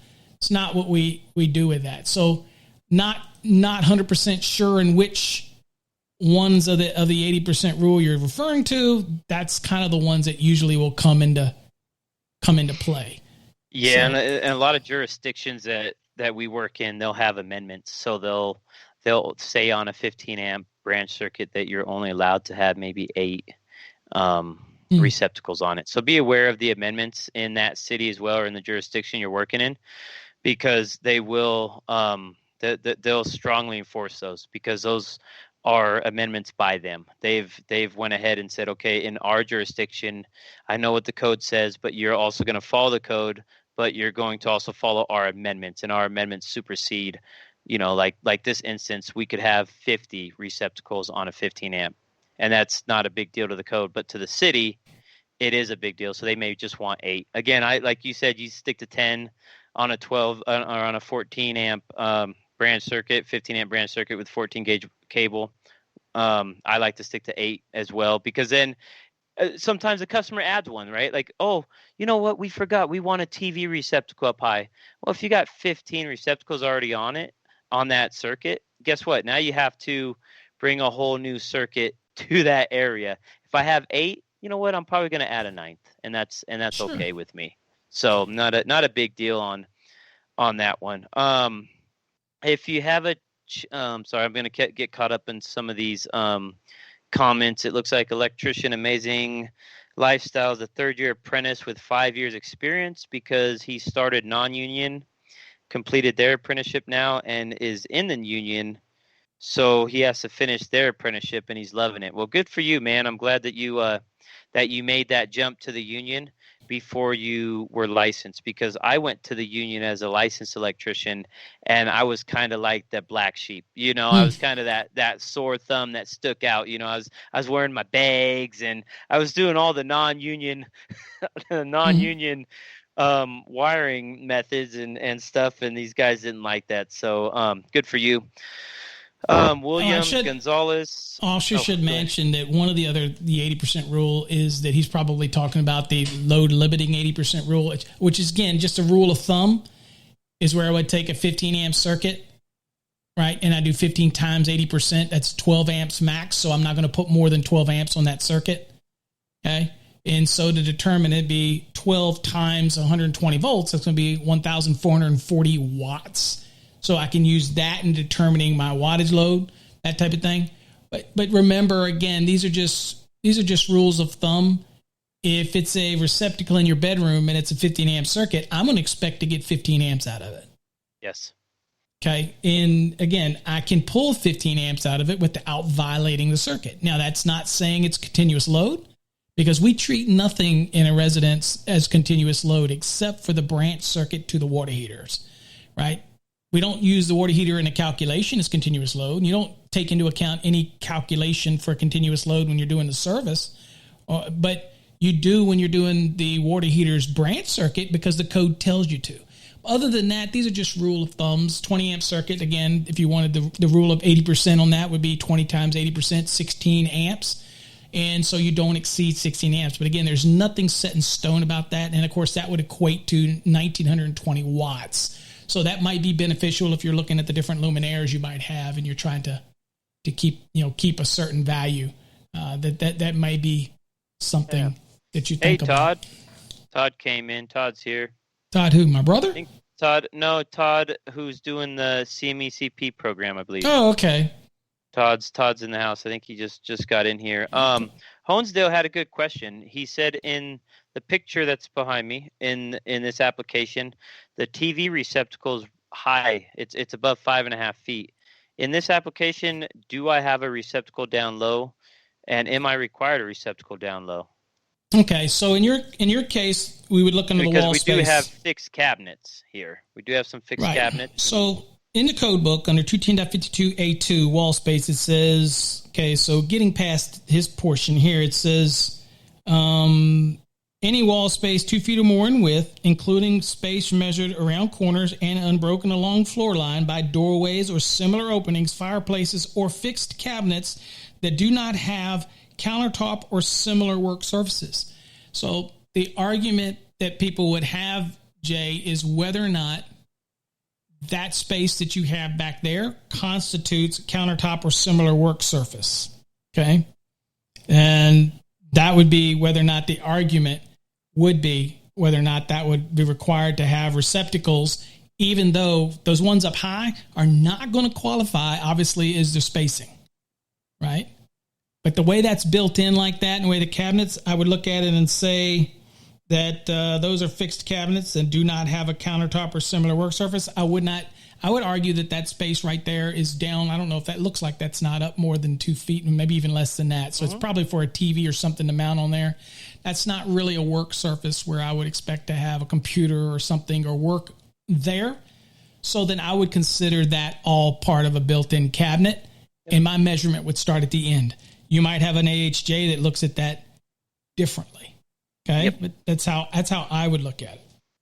Okay. And that's how we kind of treated it, but we did put a receptacle down low in that little area below the TV. We usually put one up high and one low. But if I was inspecting this, I would agree with you. I wouldn't require one on that wall. Now, where it breaks here and starts going towards the window, now I'd have to do my 6-foot rule from that. And anybody out there that's got a virtual ruler, need to put that on that wall over there, because man, that one looks like that thing is. That's 5'11" and a half. Is it? Brother. Is it? Okay. No, I don't know. I you better know. I tell you what, we passed. Did y'all pass? So. Okay. Yeah, there we go. We passed, so right. We're good, man. Can't see below you. No, Hansdale. There's one inside the cubby area down below, but again, like we said, we wouldn't require it. That's what the one that's inside the cupboard says, would not qualify either. You can have one in there, but it would not qualify either, because that would be listed under 210.52 item 3, which says located within cabinets or cupboards don't meet the spacing requirements in 210.52a. So can you have one in there? Absolutely. Okay. You can have one. But is it going to meet your spacing requirement? No, it's not. So, but you can have one. So it's kind of like the receptacle above your microwave. It's still in the kitchen, but it's above the microwave and it's in the cabinet. Okay, well, that's not there to meet anything. That's not there to meet anything. Right. That's there for specific need. Yes. For the microwave, and that's okay. And sometimes people will want receptacles inside those cubbies for charging stations. Big charging stations, those are popular now. We'll put a 3-gang nail-on down there, and we'll put 3 USB receptacles, and they'll fill them all up. Because the last thing we want them to do is to use extension cords. We don't want them to use extension. So I'm asking questions. I'm always trying to ask the homeowner, what are they putting there? What do you have going on? Is there an Xbox there? Is there a PlayStation 4? Are you having surround sound? Are you charging things? Is there iPad? What's going on in here? And a lot of times they'll tell you, all those are going in there. And you say, well, why don't we make a 6 plugs for you, or 3 receptacles, duplexes, and you have 6 options to plug in. Oh, that's the greatest thing in the world, and next thing you know, you've made a little bit more money and you're pleasing the customer. So just being confident, knowing what that customer can do and presenting that to them is key in when you're selling a project or when you're walking a project. So sure. Oh, other thing I'll throw out also in the spacing. So some people ask me this all the time. So in that bedroom that Jay has, if you decide you want the option, you want to switch a receptacle in lieu of a lighting outlet. Okay.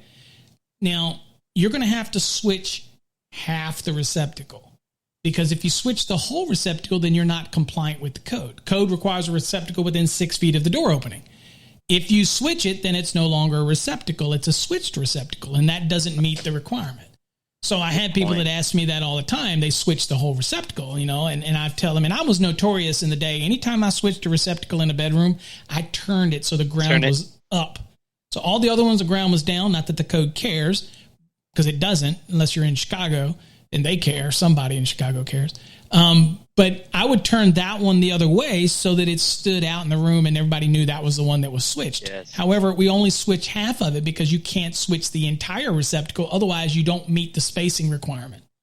Okay, because you have to have a receptacle. If it's switched, then it's not the basic receptacle rule. So you switch half of it. Now, again, you could have, instead of duplexes around that room, you could actually have a simplex, single receptacles if you want it. Nothing says it has to be the duplex, because it just, the rule is receptacle outlets have to be placed around the room. And inside of that receptacle outlet, you place a device. A duplex is actually 2 receptacles. Okay, so in this case, it just makes more sense, right? It just makes more sense to put a duplex everywhere. But just want you to remember that switching, you kind of have to switch. Okay. And if you're gonna do that, you need to only switch half of it, not the whole receptacle, that type of thing. But it's become very common to do that.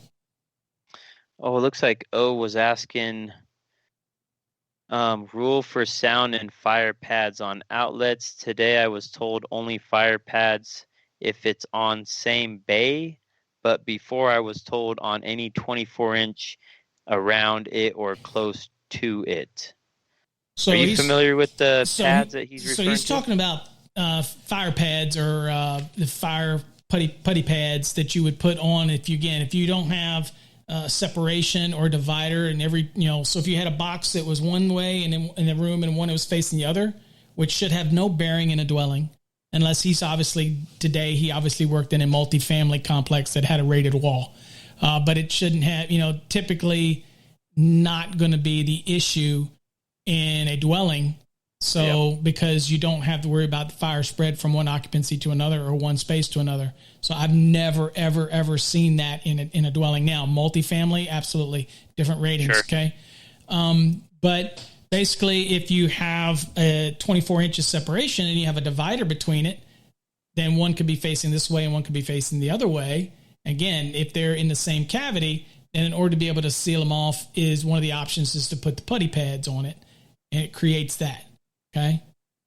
Man, I've dealt with those putty pads as a first year apprentice. I actually worked on, it was a hotel. I forget which one it was. One of the bigger hotels, and my whole job for like a month is this was a grumpy putting face? on putty pads. That's all I did. What's that? Is that me says he loves my grumpy face. I'm like, is this my grumpy face? Do I have a grumpy face? Am I a grump? I think it's the audible on this thing. It says it makes me sound like a grump. Grumpy Paul. That's right. Get him, Shmee. Shmee was having my back, so there you go.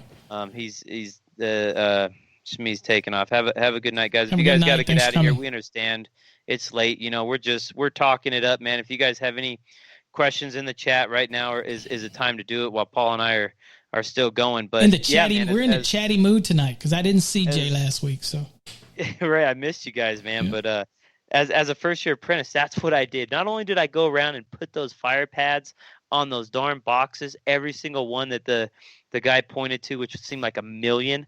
I also had to do like fire stopping and blocking and all that crap for any conduit or tubing penetrations. I would have to go and put some fire, and then they want it nice and smooth around. They want to see it all gloppy, and so I would go around with a popsicle stick and kind of smear the fire putty around, and oh man, that stuff is just that and PVC glue. If I work with fire putty and PVC glue, it just gets all over me. And I mean, I go home with it, man. I reek of it. I smell like it. It's sticking everywhere. It's on my clothes. It's just commercial, man. I love commercial work, but darn it. Did you call me a man? Me is a female. No, Was that me that said I'm that? sorry, Shmee. Shmee? I'm sorry. Shmee? Fire caulking. Yeah. So maintaining the rating of an assembly. Anytime you drill a top plate, bottom plates usually don't too much. Top plate, anytime you're taking a vertical and it comes in contact with a horizontal space and you're drilling up, and then they want to maintain the rating of that assembly. So it's become a big deal to maintain the rating of that assembly. So when I go through a top plate and you have to foam it, or rock wool, we used to use rock wool to maintain. So anytime vertically I'm breaching that assembly, then it could act like a stack effect, and it could actually pull the oxygen, pull through it, and it could cause it to really flare up in a fire rather than keep it contained within the cavity. So they want you to maintain the rating of that assembly. Now, funny is that I go horizontally, you don't have to worry about that. But when you go through a top plate or something like that, then you have to maintain the rating of that cavity that way. Horizontally, I guess because you're not breaching the top and bottom, it all stays in there, so it's not that big a deal. But yeah, that what's my position on it? The code, they basically you have to maintain the rating of assembly, and I think you have to stop the spread of combustible, which is in our case, I'm drawing a blank. I think it is. Hold on here. Keep talking, Jay. No, I'm when I do it was 300.21 or something like that. When we do our basement rough-ins, I do not do any fire stopping, any fire caulking. I don't do that, and it's crazy because we just there it is. Yes, 300.21, the spread of fire in products of combustion, and there it has an informational note as well that talks about the opposite sides of a fire-rated wall, which I was talking about. Chances are you weren't doing a dwelling single family or dwelling, you were doing something multifamily. That talks about the separation. And for those that aren't familiar with it, go look at the informational note in 300.21. But the reason we're maintaining those assemblies is because of the spread of fire and products of combustion. And so we have to maintain the rating of that assembly. So that's why they caulk it.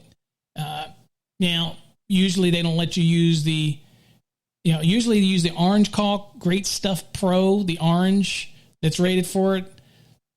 I guess I used to use rock wool, but I guess in the last couple of years I started using the Great Stuff Pro, the orange foam, because it's so much easier to go around just. Yeah, the only thing is though, is once you start it, you have to use the whole bottle. You can't reuse it again. You can't put a lid on it and then come back to it and restart it again. Just might as well use the whole bottle. The whole bottle. So we used to have the big ones with the triggers. And we had the stuff to clean them out afterwards, because you had to clean them out, or because we would reuse the triggers, but we'd use the bottles. But after that, we'd have something we'd have to put on them. We'd have to spray through this and have to clean them out, because you're right. If you didn't, done. Yeah, that spray was done. Yeah, that contractor asked me. He goes, hey man, you guys did great work, but you guys didn't fire stop or fire block. And I said, yeah, Isaac, we're electricians. We don't do that. Like that's usually the guy who runs around either doing the framing, or you'll hire a laborer to go in there and fire stop all the holes going vertical. I said, sorry, man, we don't do that. Oh, okay. You guys don't do that? Nope. Sorry, man. So again, I don't know if that rubbed him wrong. I don't think so. We're still doing a lot of basements with them, but the last thing I want to do is tell my guys to fire stop and put that burden on their shoulder. Now, if they're adding, now we've had to when they've already fire stopped and we forgot to run a home run or a circuit, or we're adding, then we'll go back through and fire stop it ourselves. But for the most part, we don't do that. That's not in our contract. We just run the cables and wire that sucker up. So, but yeah, that stuff is a mess. Yeah. That stuff can get messy, man, really fast. Oh, really quickly. But we used to give that to the helper, and he would go and hit all the holes. Sorry, Shmee, if I upsetted you. I think I called her a guy, and I didn't mean to, man. That was my fault. How would you Elwood know? said, "Hi." Sorry. How we didn't know? We didn't know. We can't see you. Yeah, that was my fault. Elwood says was on a hotel. General had a chick getting down with the fire cock. She was really smooth with it. Yeah, man. I mean, that's the way to do it. If you're a contractor, even if I'm electrician and that's in my bid, I'm not paying one of my higher end guys to go around and do that stuff. I'm probably going to have a higher end guy go around and check on a laborer or two that I hire to do that. But that's something that I'll contract out or I'll just hire a labor. Same with digging trenches and things like that. Sometimes my guys, unless it's T&M, and they're getting paid for every minute they're digging, a lot of times I would have someone, either my first year apprentice or a laborer for that day, come in and do that project, because we're so busy with other electrical related stuff, especially in those big hotels, man. You need all the help you can get on those hotels. Well, we ended up doing them because we couldn't rely on anybody else to fill those holes. So we always had the cans, and we make sure at the end of the day, that was kind of our thing. About 15 minutes into the day, while my helper's cleaning up stuff, and I'd go around with the tube and hit all those top plates and everything like that. Again, go look at the information. The putty pads, if they're box rated for a wall, let's say it's a 2-hour wall. If the box is in a 2-hour wall, it's rated for a 2-hour wall. If there's a stud between it, or there's a separation between the two boxes, okay, then you're okay. If they're in the same cavity, then the putty pad might be your option. You'd have to putty pad both of them. But again, read the instructions on the putty pads. They'll tell you more information. And again, I don't. You'd have to check out more with what they say on there and with their rules. And again, I don't have that fire code with me, that directory. But again, there's great information in the building code about it. And I'd have to refresh it. It's not so much an NEC thing for me because I don't think about it anymore. If I was doing a commercial job and I was doing that, then I would grab them. But I do know that I see people using way too many putty pads, putting putty pads on everything.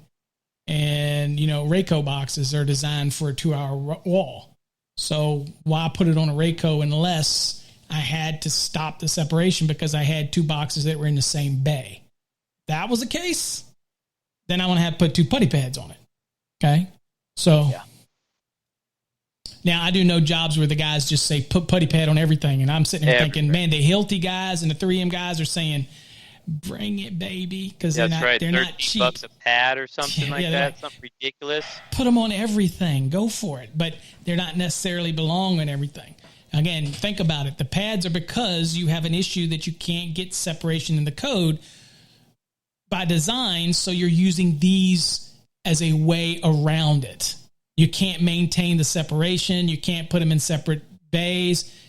So how do you get around it? Well, you put the putty pads to maintain the rating.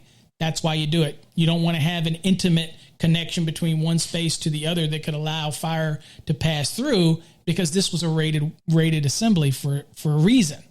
So that's different rules. So just make sure you follow the rules. And I would say your foreman probably never looked at the instructions on a putty pad to know whether or not it was, although probably they're 13 a piece. I'm sure they bill them at 30 some a piece. And that's right. And some of those foremen, they just say, do it all. Just do it. slap them on all of it. You know what? I don't want to. Yeah, and that's the main thing is I don't want to fail because of that. Because that inspector comes in and you've had your helper. And again, Honesdale, I know helper, he says you can't use that word helper anymore. You know what? Helpers, hands, apprentice, apprenticesaurus. I'm using any word I can use, man. If it offends you, I'm sorry, but you're a helper. Until you're licensed, you're a helper. But back to that O thing. If your foreman has you do putty pads all day and the inspector comes in and he hits you on one and doesn't pass you and walks away and you got to reinspect tomorrow, that's what that foreman is doesn't want to happen. He doesn't want that. He wants to go in and pass every inspection. So is he going to use $500 extra of the company money? Sure, why not? It passes inspection. So and he's passing it on to the customer anyway. So yeah, that's right. So just putty them all. But think about it. You probably don't putty pad the ones that are in a wall that's nowhere near another receptacle on the other side, and you never give it a thought. The only putty pad comes in when you can't maintain 24 inches or there's a separation between like a stud that separates between the two boxes, that one's aiming one way and one's aiming the other way in a rated wall, and you don't have that separation to separate them. Then typically you'd have that 24-inch separation. But if you don't, then you can't meet that. Then you putty pad and you follow the rules with the putty pad, and it might get you around that. Okay.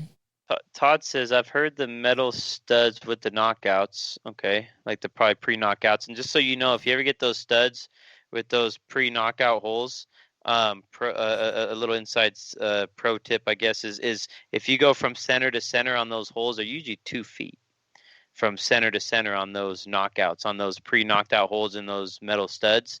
A lot of times from hole to hole is 2 feet. And if you can get that in your head and that's correct, you can do a lot of your measurements and use that tip out in the field. But he says, I heard the metal studs with the knockouts make it a communicating studs.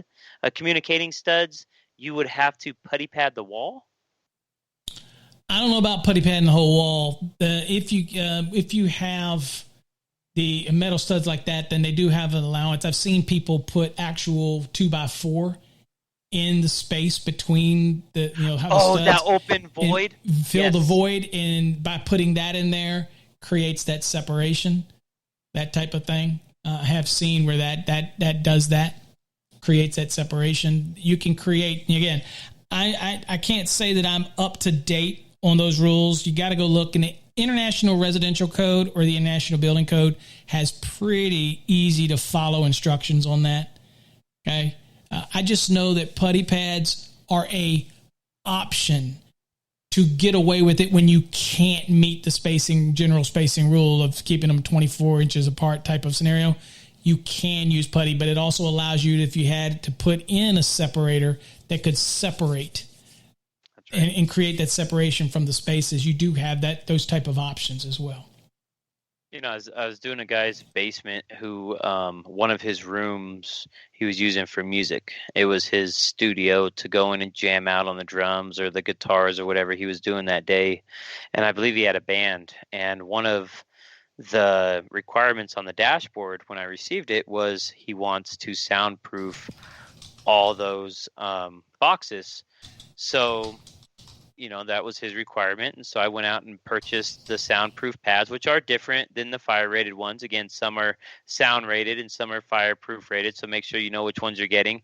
And these ones, the sound ones, were a grayish color. They weren't the red or burgundy that the fire pad colors are. They were more of a grayish color, but same functionality. You stretch them out and they would stick on your hands. And make sure you get a utility knife with a good blade if you're going to cut them to try to save some of them, because sometimes you're going around a single box and all you need is a half a putty pad. Sometimes you're going around a 2 to 3 gang box or 4 gang box and you have to put 2 together.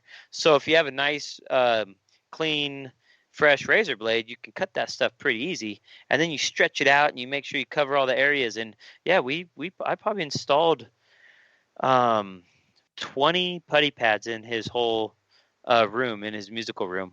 And and it was he made sure, man. I tell you what, when I was down there, and he would, how homeowners kind of want to see what you're doing and stuff. They want to, hey, how's it going? And this was before COVID, so we weren't wearing masks. And he'd come down, and every time he'd hit that music room first, and he would just kind of eyeball every box, and just to make sure I was meeting it up to standard. And I told him, I said, hey, man, listen, there's 4 other pads down there extra. If you want to use them and put some extra on a single box, you go ahead and do that. Those are yours. You bought those. So, well, I've got to tell you that if the best application for the putty pads is when you have 2 receptacles in the same cavity and they're facing back and, one's facing one way and the other. That's the application where putty pads, obviously if you can't maintain 24-inch separation, that is an example where it would be the perfect application for using a putty pad. And now with saying that, I want to make sure that I share with everybody that wants information on putty pads. Let me share down here. That's my dog barking. I'll share down in the actual chat somewhere where you can go and get more information on the putty pads, and it'll explain how they're installed. So that's one way to do it. So give that a look. It should be you see that in the chat there. I guess it's a clickable link, I guess. Yep. And you go to it, and it kind of gives a great example of when you'd use them, when you don't, what that 24-inch means. So check it out. By far, probably far more expert response than mine. But anytime I ran into them, it's because we couldn't maintain 24 inches of separation between. Right. Same. That type of thing. Same. Mine was in multifamilies most of the time. So not dwellings, bedrooms, but for normal applications. yeah, we kind of got off of the bedrooms here, but I've never used one in a bedroom, in the dwelling. But and I don't know anything about sound pads because I don't think there's anything in the code that requires those. Other just sound. That's sounds purely optional to me to have that. Yeah, it's something that if you're doing music that you're going to want in your music room, and especially if you're big into music and you want to keep the music in the room, because some people put like soundboards on their walls and stuff to make sure that all that stuff. Yeah, which I don't have in my studio here. Nothing. That's why you heard my dog. They get pretty crazy with it, man. The guys down there. Yeah, funny story, guys. I'm gonna get off topic real quick, but there's a guy who we did his basement. His last name was Johnson. We always do basements by the last name, so it was the Johnson's basement that we did recently. And this guy he's a YouTuber, and he teaches people how to become YouTubers. And it was cool. My project manager just sent me a link last night and said, "Hey, check this guy's video out. This is the basement we did," and he literally shot a 5-minute video of his basement. Now, again, it was he had some different color toned walls. He had like the false brick on walls. He had like the actual like burgundy brick color, and a different wall had like a whitish grayish brick color, and he kind of was explaining how the light contrasts off of it and how it looks, and it was pretty cool to see our work on a YouTuber's video, and I was pretty impressed, man. I was pretty. We see your work now. You're on you're on Electrician Live. That's true. So you just never know whose house you're going to be working in. So again, if you guys can stick to that good quality of work, your work will end up going on a YouTuber or somewhere famous. So that's pretty cool. Yep. So another question, I guess, that came up is asking about running non-metallic sheath cable versus the name that's mentioned in the actual example. In running it, a lot of times when it's running through, you'll go through an area where the HVAC guys are actually using the cavity of the actual as the return, which is So again, you can run through that. You can run perpendicular, you just can't run parallel through it. So you can't run into that cavity and run it down the side of the stud if they're using that space as the return for their HVAC, which is very common. We've all seen it where they go cut a grill out and they're just using the actual space between the studs as the return. Okay, yeah. They're using the framing member, and the code allows for them to do that. Their standards allow them to do that. It is the return after all. But we can run through it perpendicular to it with our NMB. We just can't run parallel in it. Okay, because again, the non-metallic sheath cable, if it were to have something, it could actually, if it was a fire, it could bring combustible gases from the melting non-metallic sheathing, and that could be pulled in the return into the system, which is ultimately going to kick out in the supply.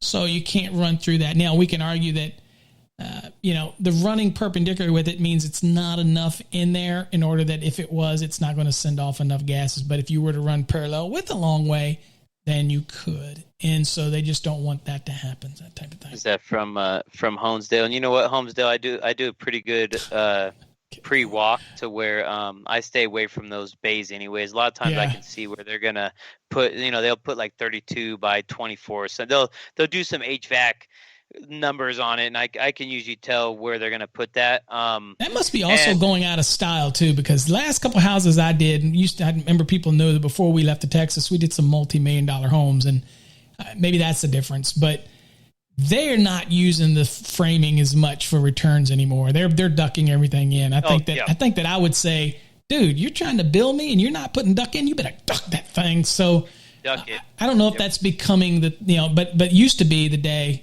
when they would use that cavity, that type of thing. And I'm going to tell you what, he says, who got there first? I can tell you what, that's why I like to wait until they're done before I get in there. So if they give me that option, I'm like, I don't want to get in there until you're done. And they go, well, you want to come in first? You can get in. The studs are fresh. I'm like, okay, whatever. I'll wait let the plumbers get a start, let the HVAC guys get a start, and then I'll come in. Yeah. Now, sometimes it doesn't always work that way. And man, I just have to, the only people other than those that kind of get my goat sometimes is the drywallers. Because, if you don't have a really good remembrance, and we used to do big homes, if you look at it and they cover a box or two in the wall, you're really going, oh, God, I know I had a receptacle here somewhere. And if you don't have a long rule to put on there to see that it's a little off, to find out exactly where that box might be, because again, it's going to cause the sheetrock to stick out a little bit, and you can cut it in. I mean, other than that, it's tough. And I think O had a question. Is there a rule how close or far to put a switch outlet away from the door frame? So I'm thinking he means like a actual switch itself, switch outlet. No. You want to have a switch when you enter into the room. You want it to be the closest portion of where you enter the room. The biggest thing you want to be aware of is the trim, because a lot of times that when you walk into a room and it's in the rough stages, they usually put 2x4s next to each other, and sometimes they have a 3-inch trim. So maybe use what we call scab out, where you take another 2x4 and you add an additional 2x4 to bump your box off that much more away. So be careful for the trim. And a lot of times you can ask the homeowner, general contractor, you can even see what they have upstairs. Usually they mirror what they have upstairs, downstairs. We like to stay away from it. But there's no really code. A lot of times if there's double doors and they open in towards the bedroom, we'll recommend maybe doing a 3-way, put a switch on the outside. So when you can hit the lights on and then open up the double doors, like the French doors, and then have another shut off inside the room as well, maybe close to the bed area. Just some suggestions, Most people ask me, is there a requirement to have a switch, for example, when you come in the door? Okay. And there's nothing in the code that requires your switch. The only places that switching is requirements like stairs, right? Bottom of the stairs, top of the stairs, any landing that has an exit from that landing, you're going to have a switch.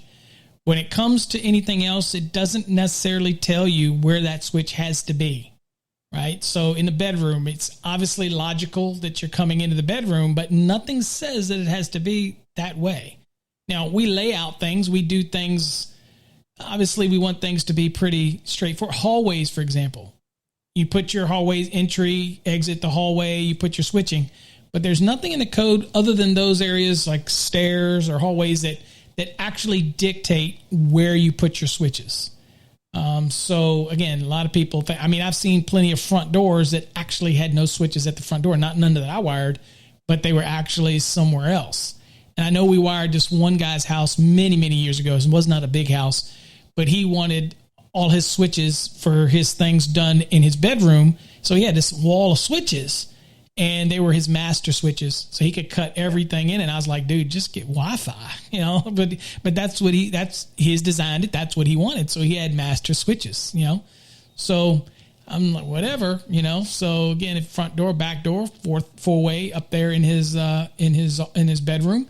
He could control everything he wanted from right there. That's his choice. That's right. But yeah, switches wherever you want. We noticed that Ronbo's in the house. Boy, yay, Ronbo! Kind of absent for a while there. What's up, brother? Ronbo makes an appearance. I don't know. Finally got a night off, Ronbo? Finally had a break? I'm sorry. I've had instances too where let's say the rough-in stage, the door was swinging inwards to the right, and so my switch was on the left side. And then when I come back during the trim, the door now swinging the opposite way to the left, and my switch should be to the right. And let me just tell you guys, they make a Pico switch that it's a wireless 3-way. And instead of tearing up the whole ceiling and trying to relocate that single switch to the right, what you do is there's a master and there's a slave, and you put the master is a hardwired. So you would put that in the location where the door is actually going to cover the switch, but you would then put a wireless sticky back switch on the actual location where they want it, and it's about $7,500 maybe, and with COVID it might have went up a little bit. But let me tell you something: you sell it for 150, you don't even need to make money on it. I mean, you can if you want to, 15% them, 20% them if you want, but it's such a great trick to solve without having to cut open drywall. You go and a lot of electricians go, "What the heck, man? You should have told." You know what, man? We go in, hey, guess what? I'm just going to bill you 150, no drywall damage. I got this one. Mm-hmm. And then you install that Pico switch. So, man, the electrical industry is just improved. Dude, all my switches, all my lights in my house, everything is on. I told you, everything is on my Alexa. Right? Everything is on. I can turn any light in my house on by just... That's so cool. I don't know that one. See, she's even in here listening. So, there is no privacy anymore. That she's listening to everything. Okay? Now, do take note that those Picos are only come in Decora style. Do take note of that. So that just to throw you guys out there, they do come in a Decora style, but again, it's a quick fix on a boo-boo on either your end or the contractor's end. Because I've actually put a switch on the wrong side, and the Pico saved my butt. So you learn so much as a contractor. I'll tell you what, man. Oh yeah, yeah. Like I said, all of my stat and all my ceiling fans in my house are all done. There's a switch there, but everything everything is remote. So every fan is remote. So if they ever break, then that's gonna suck. But I'll put a new one up and then whatever. But anyway, I think we covered just about everything on a bedroom that you can think about. I don't know that what else? Is there anything else we left off? I don't think so. I think we covered everything. AFCIs, remember. 2023. Just remember. 2023. Of course, that's so down the road. I don't even want to mention it, but I will anyway. You're going to require to put GFCI on your bedroom. Actually, you're going to put GFCI on everything. So everything's going to be GFCI 2023. Your ranges, your dryers, everything. Oh, it's also going to require 20 amp per. Yep. So that's per bedroom. That's another change. So each bedroom is going to have its own individual dedicated branch circuit that can only supply that bedroom. It can only do the receptacles, and it has to be 20 amps. So that's coming for you in 2023. So unless we kill it, I don't think that's going to happen. But that's your next thing. So 3-bedroom house is going to have 3 new 20 amp circuits. Of course, your lighting can be on a 15, but you're going to have 3 20 amp circuits, one for each bedroom. And of course, now everything will be GFCI protected because some reason people think that they're getting shocked in their bedrooms. I don't want to go there. I just let it go. Yeah, there's no sense in arguing it at this point. It's all a moneymaker for the manufacturers, so I just whatever. I'm a person that hates to say that because I work for a manufacturer, but this one reeks of it. It just reeks of it, but whatever. Oh man, that's gonna be a good one. But hey, for the 2020 when that was released, I was able to get a good jump on, the surge protection devices and the main services that are required now, even with just replacements. There's a couple key areas, especially GFIs.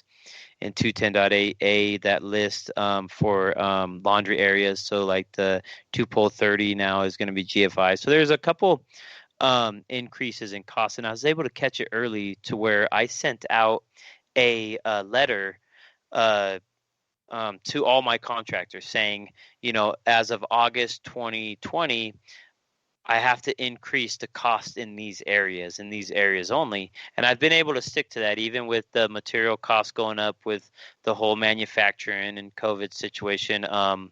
I still don't charge people more. I don't put like a COVID fee down low. If anything, wired up is just going to eat a little bit more, and that's fine, right? God's blessed us with so much work that I can take that hit. But I'll do the same thing in 2023. and I'm probably going to sit down with you for a little bit and maybe have you help me out with this one, because I think it's going to be more than just one or two areas that I might have to increase my costs. So yeah, you're gonna have to do a bit of an increase when you get to this stage. And I noticed that I kind of skipped over O's question, and I didn't do it on purpose. Maybe I did, but it says, why is non-metallic sheath cables price skyrocketing? Why is it so high? Oh. Well, one is because we can get margins we've never heard of before in that industry. So, I mean, usually you don't make any money on non-metallic sheath cable. That's a throwaway. That's a lost leader that you get at Home Depot or Lowe's. You don't make any money on that. But with the shortages of PVC material, the shortages of shipping shortage, people being able to move things out and products out, the insulating materials had a bump, and everything kind of bumped up to a perfect storm. And then also, be honest with you, what happened is that the actual boom believe it or not, the actual boom in production put all of the manufacturers of non-metallic sheath cable behind. So be honest with you, the increase in cost is also a product of supply and demand. Supply and demand. So that's right. Prices went up based on the supply and demand. It is what it is. But products and PVCs, the resins, the catalysts, the all those things that go into it, all prices went up. Yeah. Things like that. And it's just carried over, and it happened to attack what we consider the lowest margin product in the industry, which was non-metallic sheath cable. We don't make any money on that, but you're making money on it now. Problem is you can't keep up with demand. In fact, people are waiting weeks to get non-metallic sheath cable. Don't buy that Chinese crap. Okay, don't trust your wiring to the stuff that's got a Chinese label on it. Trust me. Just take it from a guy who knows about wiring cable. Don't do it just because it might be a little cheaper. Stick with the main ones that make these products, and these products are known listed products. Just be careful, because what you can't see inside that sheathing, you have no idea what's going on. And not every manufacturer, things can happen. I get it. Accidents happen. Humans are involved in this process at some point, and we are imperfect, right? But at the end of the day, just be careful. That great deal or some deal that might seem too good to be true probably is, because if everybody's high in price, there's a reason everybody's high in price right now. Will it come back? Yes, it will start to regulate itself and come back down as manufacturers can keep up with demand. It will come back. So would you, if you were again, I know you're not out there contracting every day, but it's probably I get calls from contractors every day. So I had to recently write an article about, can I use MC in a residential application? And I had to write, and I guess it's up on our blog on the website, about the situation where they said, well, look, we need to find an alternative, right? Right. And they were like, well, we just want to use MC. Well, nothing wrong with using MC for residential wiring. They do it in Chicago. Well, not in Chicago. They don't like MC either. Out in the suburbs, we do it for commercial dwellings and multi-rise buildings. What's the difference? Right. You can install it in wood framing. You can install it in metal stud. It doesn't matter. Problem is, they want to know, could you take it to a plastic box? And not unless the plastic box is listed for it. It's listed, yep. And those type of things. So, but I gave that's a nod to read my blog, because I did a graphic that kind of shows how you would do it if you could do it. But the moral of the story is, if you want to use MC in place of non-metallic, then you can just use metal boxes, because you can't just take a plastic box and stick a MC into it. Like the nail-up boxes that have the little spring built-ins. You can't jam an MC in there. It's not going to work. It's not what they're listed for. With the increase of price, would you charge customers more at this time? Say that again. What are you asking? With the increased price of NMB and some of the material at this moment, because I know some contractors are struggling, would you increase your cost for this time being? Oh, heck yeah. I would have to. If it's going to cost me more for the product, then I have to carry that over. I'm not in the business of losing money. And if I can show that my price is increased, I need to show them as well. Okay. So. Yeah. And sometimes that's just the name of the game. If your overhead and your cost goes up, you have to still cover that. So you have to make that difference. Yeah. And how you do that, I'm not sure, but if you are a contractor and you're struggling on it, make that move. Again, we haven't had to really do it because our prices are pretty competitive and they stay within. But yeah, it's hard, man. I'll tell you what, one of the struggles for a contractor right now is to get all the material for either the rough and a trim from one location. We are running around like madmen, man. We're going to 2-3 different locations a day to try to get material. And again, this is just me on my soapbox, but it's tough and it's a lot of gas. That's a lot of man hours. Who you send out to get it? Where are you going to get it? How far away is that supply house that has it? Is it 20 minutes? Is it 40 minutes away? So it's a big change for us right now, but man, we're in so need of demand. The electrician contractor is in demand right now. So we are able, just like how you were saying, the manufacturer is supply demand. We are able to increase our prices too because we are at supply. We are the demand trade right now. So, we take that in. Brian says, I had to step away for a bit and want to know if Pico or remote controls for fans meet the requirements of 210.70A1. Okay. So answer your question. If you look at the code in a previous edition of the code, it said at least one wall switch controlled lighting outlet. Okay. In the application.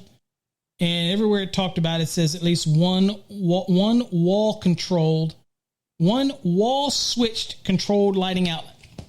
All right. If you look at the 2020 edition of that, you see it's grayed out. It says, for example, 210.70A1 says at least one lighting outlet controlled by a listed wall-mounted control device. So if your wirelesses are listed wall-mount control devices, then I would say you meet the requirement. Okay. If they are not, then they would not.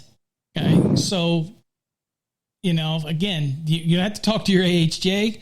But I got to get this. But that's what it says. It says at least one lighting outlet controlled by a listed wall-mounted control device. So literally, it could be a control device listed that actually mount right on the wall. And it would meet that requirement. So that terminology is in a lot of areas, that listed wall-mounted control device. It's a change. It's a change for 2020 that the addressing that type of device. And so there has been many jurisdictions that think wireless is perfectly fine in that application. And there's others that say no. And then they'll say, and hell no, I want it to be hardwired. Okay. You're going to have to take that up again. I can't, that's the normal cop out for code guys. We're going to say you need to check with your local AHJ, but if it is a listed wall-mounted control device, and at least when it says listed, that means something has to be listed. If that's what it is, then there you go. Perfectly fine. That's right. Obviously, if it's something that's not listed, then that type of thing. But I think those Pico probably are listed. Oh, they're listed. I mean, they're sold into all the supply houses carry those. So yeah, there's a listing on those. You can get them at Home Depots. They carry them. You can get them at any supply house, Lowe's probably. Again, I'm a big Home Depot junkie. I love Home Depot. I look for the orange sign, I used to be a fan until they lost my patio furniture. Now I don't have anything to do with them. They ticked me off. I ordered patio furniture from them, and then it disappeared. 3 weeks later, they finally owned up to it. And they said, we lost your patio furniture. So I got ticked off. So Sorry, didn't mean to cut you off. Brian says Wisconsin's still on 2017, so out of luck until we go to 2020. No, I don't think so.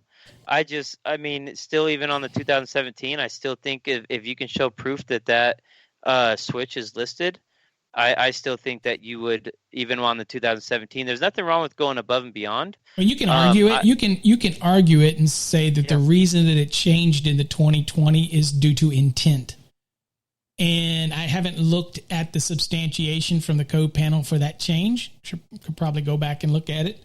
But it went from, again, it used to say at least one wall switch controlled lighting outlet, which gave the inference that it would be in the wall, that it's just, a box in the wall, it's a wall. And then the other one talks about mounted on. So slight language change, I could probably argue either way. But again, that's where we end up saying, check with your HJ. In Jay's situation, in an error, not his error, but because they switched the door, the switch was there.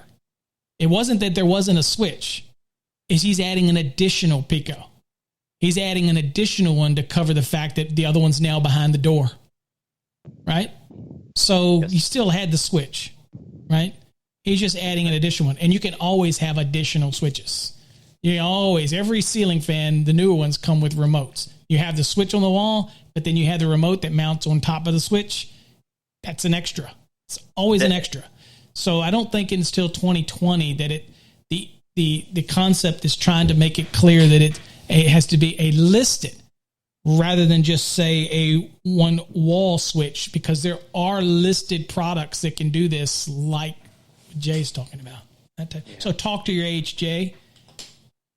And you might be able to do something. You also can do code mods if you wanted to use them. I don't know why I just put a switch in, but if you wanted to use the code mods, then a lot of the jurisdiction would let you do a code mod. You might have to pay money, and what that means is you want to do something in accordance with a newer code versus what code you're on.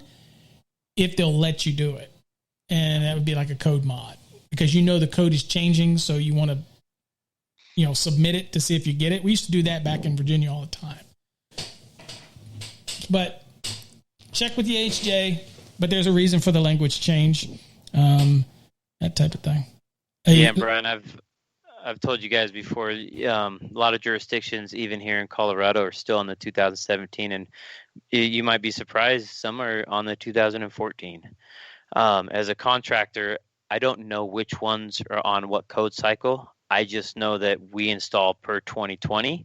So a lot of times, even in those other jurisdictions, I am going above and beyond. I may be putting GFIs in areas that the 2017 doesn't require it, but the 2020 does. Sure. So it costs me as a contractor a little bit more. Maybe I should know which ones, but also I just like to be relevant. I like to keep on the 2020, and I'll continue to do this in the 2023 as well. And I can say that, sometimes it's actually helped. So for example, I was doing a basement, and they had a laundry area. They had a washer and a dryer. Well, I couldn't find a 2-pole 30 GFI to save my back end. And so come to find out, the inspector goes, well, we're on the 2017 code. Boom. I was like, awesome. Well, everything else is going to be 2020 except for that dryer. I'm going to put it on a normal 2-pole 30, which is accurate per the 2017. It didn't change to GFI in 210.8A1 and that list until 2020. So I was actually able to use it to my benefit because, again, those breakers are hard to find. But sure. And then all the other ones, and anything else that you would have done, you could have said, I did it my own choice. Because you can, you could GFCI everything now. If you want. Right. Code doesn't require it. There's nothing that says you can't. Yeah. Now, 2023, that whole list at 210.8A, that whole list goes away. It just goes, it just goes, poof. And then everything is GFCI. Oh my goodness. And also, just for funny, I was the one that submitted for the 2023 to remove the basement from being both unfinished and finished from having to be GFCI, knowing that they were going to go to but it didn't matter anyway because they're going to make everything GFCI. But their response back to me and said their response from the code panel was that it's a hazard in a basement, regardless of it's finished or unfinished. You still have the hazard. That was slang for me saying that those manufacturers have everybody on that committee so snowballed that everything has to be GFCI protection because we're just dying from receptacles all over the house, all over the building. With the house, we're just dying. In our bedrooms, we're getting shot because we don't have GFCI. I'm just saying. I'm sure they got everybody convinced that that's what everything has to it. And of course, the manufacturers, this was also supported by NEMA. NEMA works for the manufacturers. I know I worked for NEMA, and it all benefits the manufacturers. So, and they'll go up there boo-hooing about the fact that everything needs to be GFCI because we're saving lives. Whatever. Okay. I mean, I don't care. Either way, I'm going to charge my client, and, that's just going to raise the price. That whatever, If you're starting a new business, this might be a good one. GFCI Electric, maybe start a business with that GFCI Electric because everything's going towards everything's GFCI. going GFCI anyway. If it's in your name, they might think that you're capable of doing the job, right? So, right. So Honesdale says, on trim outs, do you carry a torque screwdriver? Actually, funny thing about torquing 110.14D, torquing screwdriver is only one way to do it. I mean, there's other devices that will get you the required, either it's foot pounds or inch pounds, depending on what the torque is for whatever you're using. Interesting enough, if you wanted to be uber accurate, total accurate, receptacles, switches, even MC connectors, fittings, have a certain torque value, and you would torque it to that value. Nobody does it. Okay. I do have a torquing screwdriver. It just so happens that mine is, I did a review on it. It's a Husky. It actually works just like a regular screwdriver. So it's pretty easy for me. I don't do as much of that work anymore now than I used to. So I'm going to be honest with you. Did I go around every receptacle and switch and use a torquing screwdriver? Absolutely not. Where I did do it is I always torqued on my service side, especially, it didn't matter whether it's aluminum or copper. It's irrelevant. You torque it the right. I did on those services, feeder applications, I did always use a torquing wrench or a torquing screwdriver just because that was my habit. To do it. You can't preach it if you don't do it, and I would do it.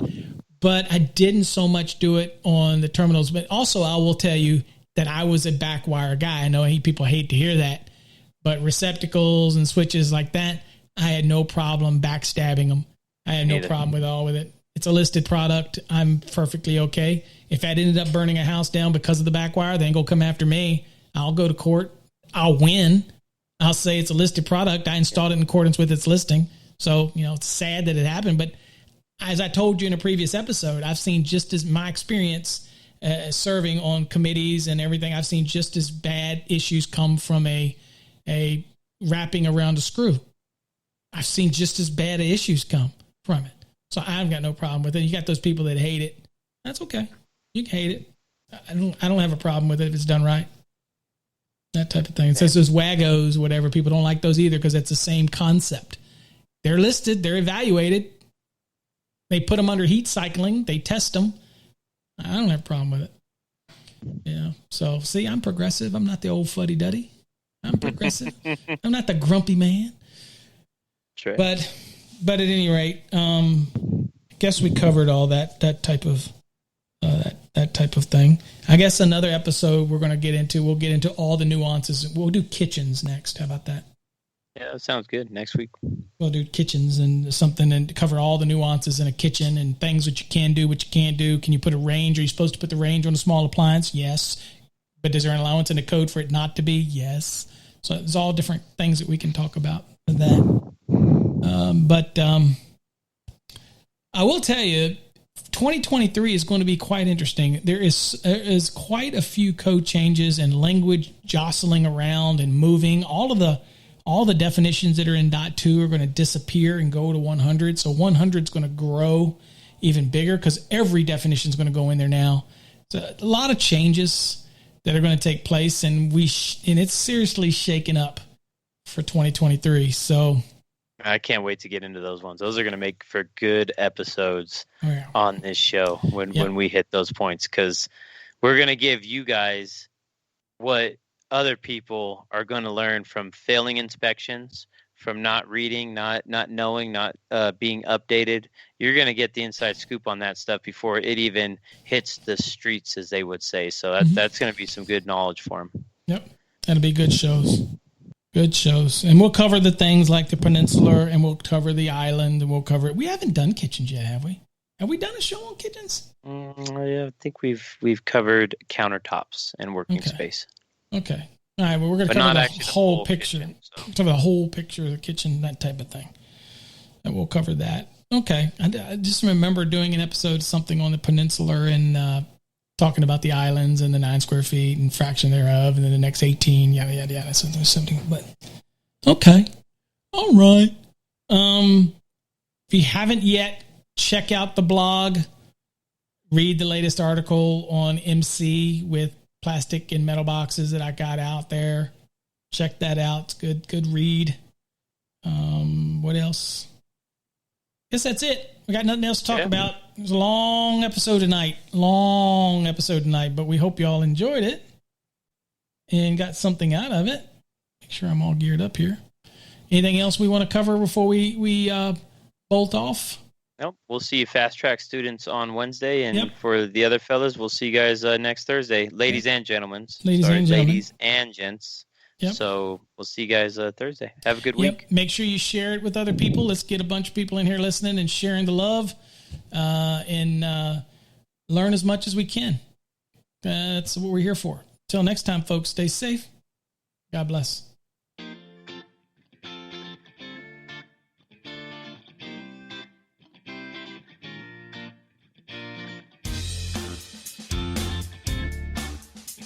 Listening to Electrician Live with your host, Paul Abernathy and Jay Grunberg.